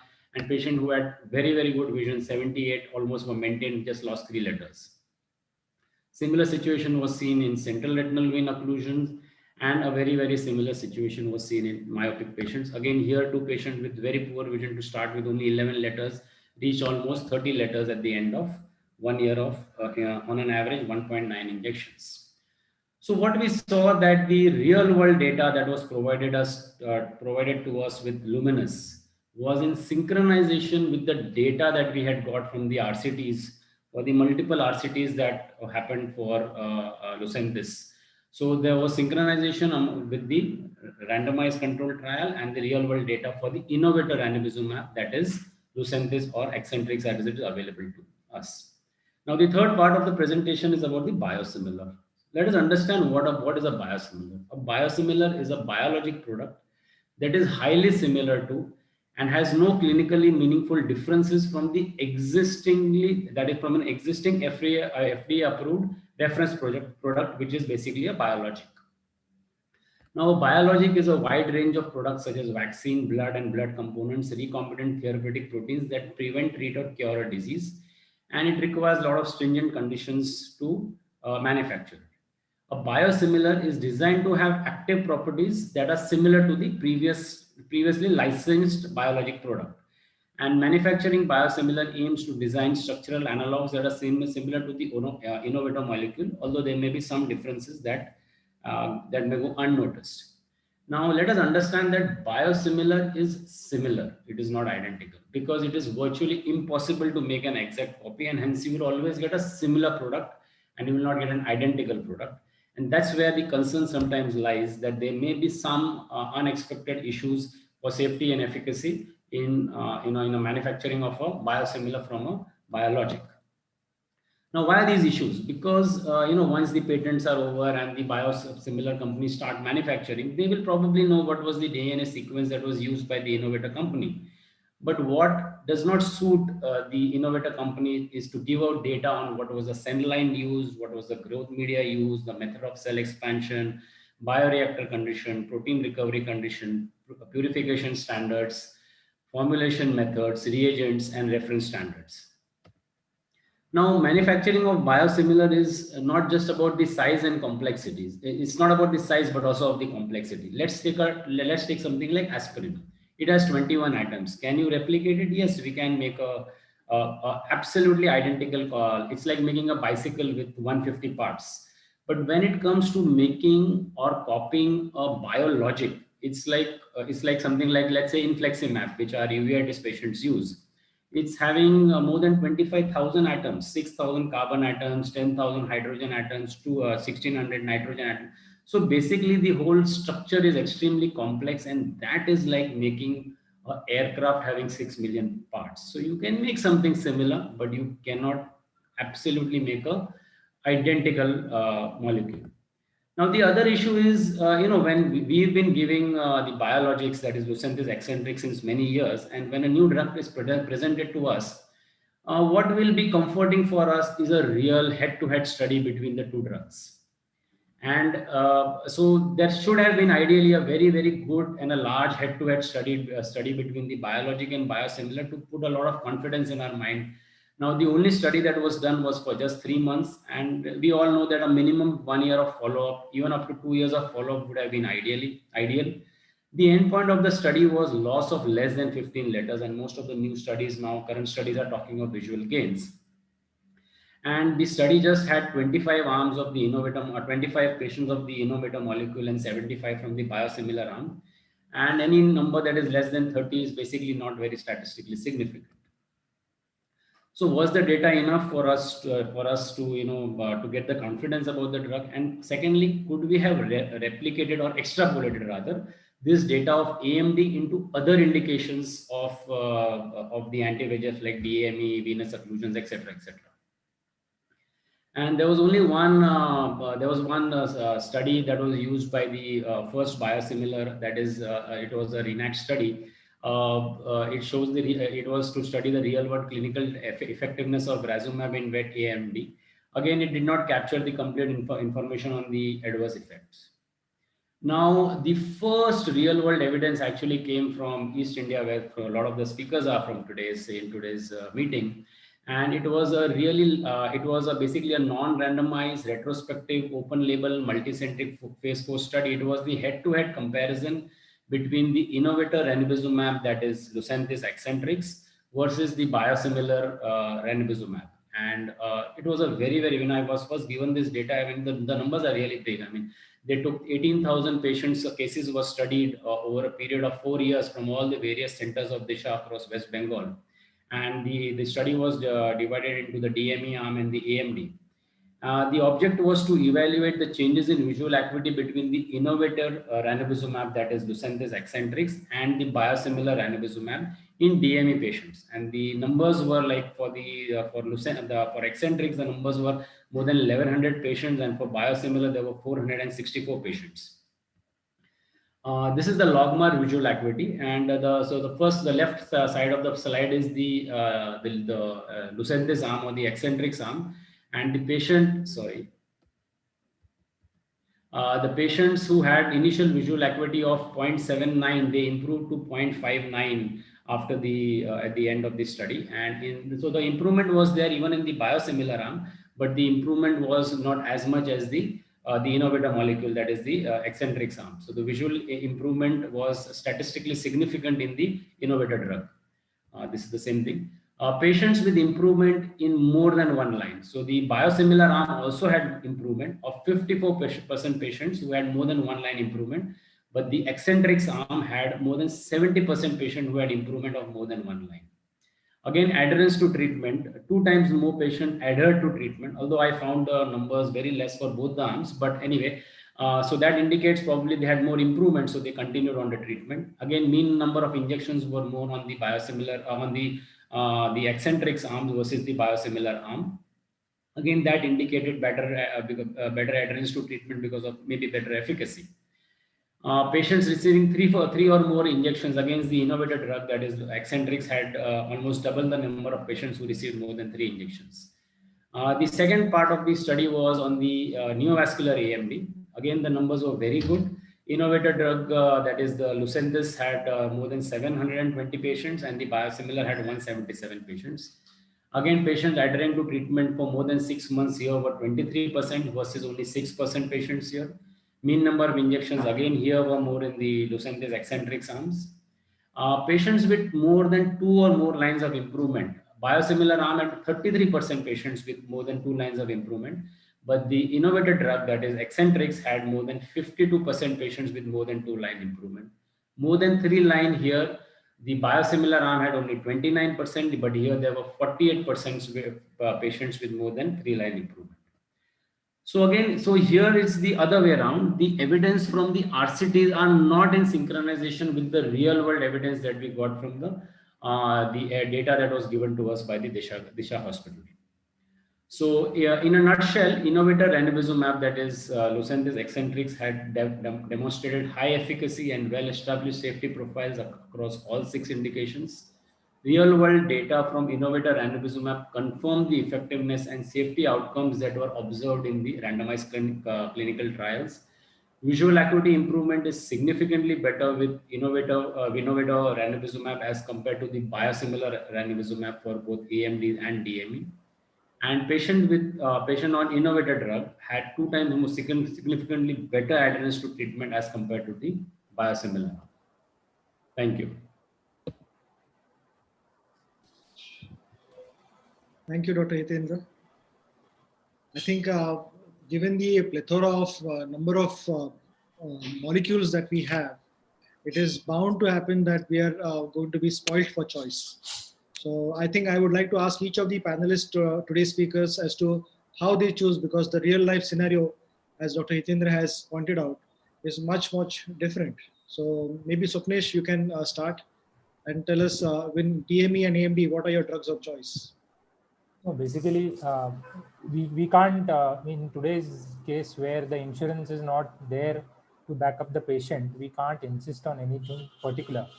So given a standard setting where there are no particular indicators for any particular drug, we give a bouquet of choices to the patient, and it's usually finance driven and the comfort of the surgeon. Like I know Dr. Hitendra does not use the biosimilar at all. So that will not be present in his bouquet.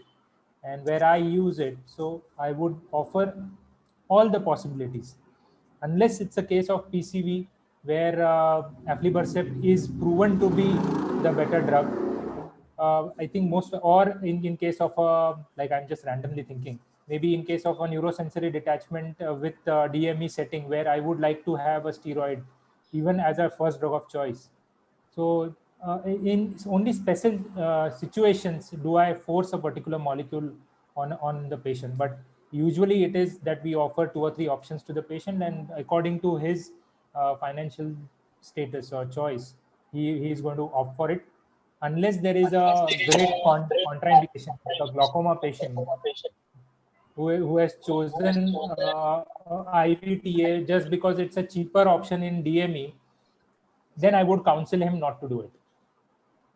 So otherwise, it's usually the bouquet of options given to the patient. Annirudha, you would like to add anything? I think pretty much similar as far as the AMD goes, and most of the studies says all of them works good. If it is not IPCV, I would give the choice, all the choice to the patient. Yes, like Hitendra sir, I prefer not to use Razumab, being a biosimilar, and I had few bad experience. Otherwise, the patient actually chooses the anti-VEGF according to his affordability. As far as DME goes, yes, pseudophakic patient, and based on the newer biomarkers, I would rather I will give the choice the patient as a first choice and second choice, as a comparison between the steroid and anti-VEGF. Rather, I will explain the patient the pros and cons, and then let the patient decide according to his affordability. That's it. So Hitendra, I have a question for you. See, often in our scenario, we are seeing patients tell us, give us the option. They tell that, were you in our place? आप क्या करते? आपको कौन सा लगता है? So, given this scenario, obviously, Swapnesh has a point of financial constraint or insurance. But given this option to you, which is your preferred drug for DME or AMD right now? For AMD, it is right now Eccentrix. I do give an option of Eylea also to the patient. And of course, I will be mentioning about Avastin. It's part of every patient. I do explain them Avastin. But when we're talking to the patient, you can say about 80% times you get an idea of what he can afford. So if he can afford eccentrics, and if he asks me, "Aap kya karte hain?" So I would definitely say I would have taken eccentrics. As Swapnesh said, I don't give an option for biosimilar. But for me, these three are the options right now. If the patient can afford treatment, then it will be eccentrics 1, Eylea 2, and Eylea I give an option of Eylea. You can say equally, but because of experiences more with eccentrics, that will be there, and Avastin also will be part of my. For diabetics, sometimes steroid is definitely a option in a lot of the patients, and there actually what Annirudha actually he summarized it well, that you can tell the patient that yes, you should consider steroid as one of the option, and these are the side effects, but because you're pseudo fatigue or whatever reason, this seems to be a good choice for you. But other than that, many times it's the money that decides. Ultimately, in India, it's going to be like that. I think the insurance part of late, again, there has been a little bit. Some patients have come who have got the insurance, as they've got the insurance. So again, if that can be pushed well, it will help actually in the long run to continue on treatment, because they need lots and lots of injections. That's the problem. A little bit of unrelated questions. Any experience with the new Paganex? Yeah, I have given one patient.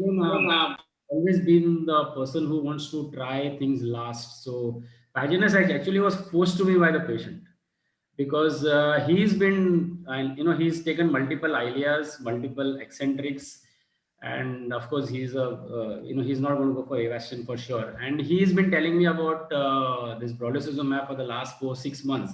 I said, sir, it's not come. Finally, he said that, when is it come? I heard it's come. I said, but you wait. But finally, I said, let some more patients give, because there was a lot of fear, about the side effects. Finally, it is he who pushed me into giving, and I mean, it's been 1 month. There's been no problem. 1 month. I have also given to few patients. The initial experience is quite good, although it is too early to say. Right. I must confess that about a couple of years back, I was majorly into biosimilars. I was using biosimilars left, right, and center. But then after about 6 to 8 months of repeated use, I found that it was not as efficacious or giving me as dry a retina as maybe the earlier eccentrics and the biologics. So of late, I have shifted. My first drug of choice nowadays for AMD and even for DME is aflibercept. So I have found quite a good effect with aflibercept, which is a longer lasting effect. And as I said, I've stopped giving biosimilars now. So thereafter, I think insurance, nowadays people are saying that there is insurance available for repeated injections. So this is how I treat my patients. Sachin, you would like to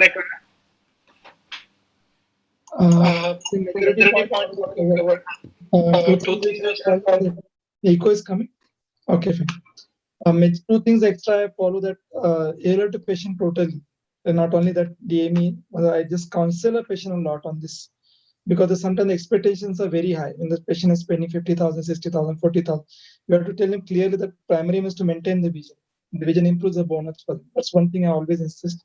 I agree with all the speakers. Let's give the choice to the patient. Give the bouquet of, as Dr. Swapnesh said, give the multiple choice to the patient which they want to say. As again, Dr. Hitu said, cost is a major deriving factor in India. I agree with that, because it doesn't matter what you counsel, ultimately cost comes into play. As for the insurance is concerned, I think IRDA has issued a circular that even if they're in initial policy doesn't mention that intravenous injections are covered, they have to cover it. That's why insurance, there's a GR from the government has come up. So I think if you are not having, I can send there's one thing about it which I got it from the pharma company actually, they are promoting that. IPCV and type 1 CNV, I'm still inclined towards IVR more than anything else. ILIA can be shared in 2 patients of the record, obviously. You can have 2 club patients. And now they also come with a scheme. I think you take one ILIA, next ILIA is free, you get 2, your next 2 are free. So effectively cost also comes down if you share in 2 patients. So the type 1 CNVM and IPCV, my first remains ILIA, not as an eccentrics, not even Avastin. But ILIA seems to work better in my hands. So type 1 CNVM and IPCVs. Those 2 things I want to add. Steroids, obviously, I think Dr. Annirudha and Dr. already have covered the classic indications of biomarkers and inflammation. The patient is pseudophakic. patient from a rural area when I'm not too sure about follow up the patient, then is a good choice to give a steroid. Only thing which I had done that I recently attended one lecture from Dr. Amut Gupta said, he said, sir said that the amount of steroid we're injecting triamcinolone is almost 40 times, 40 times what is required.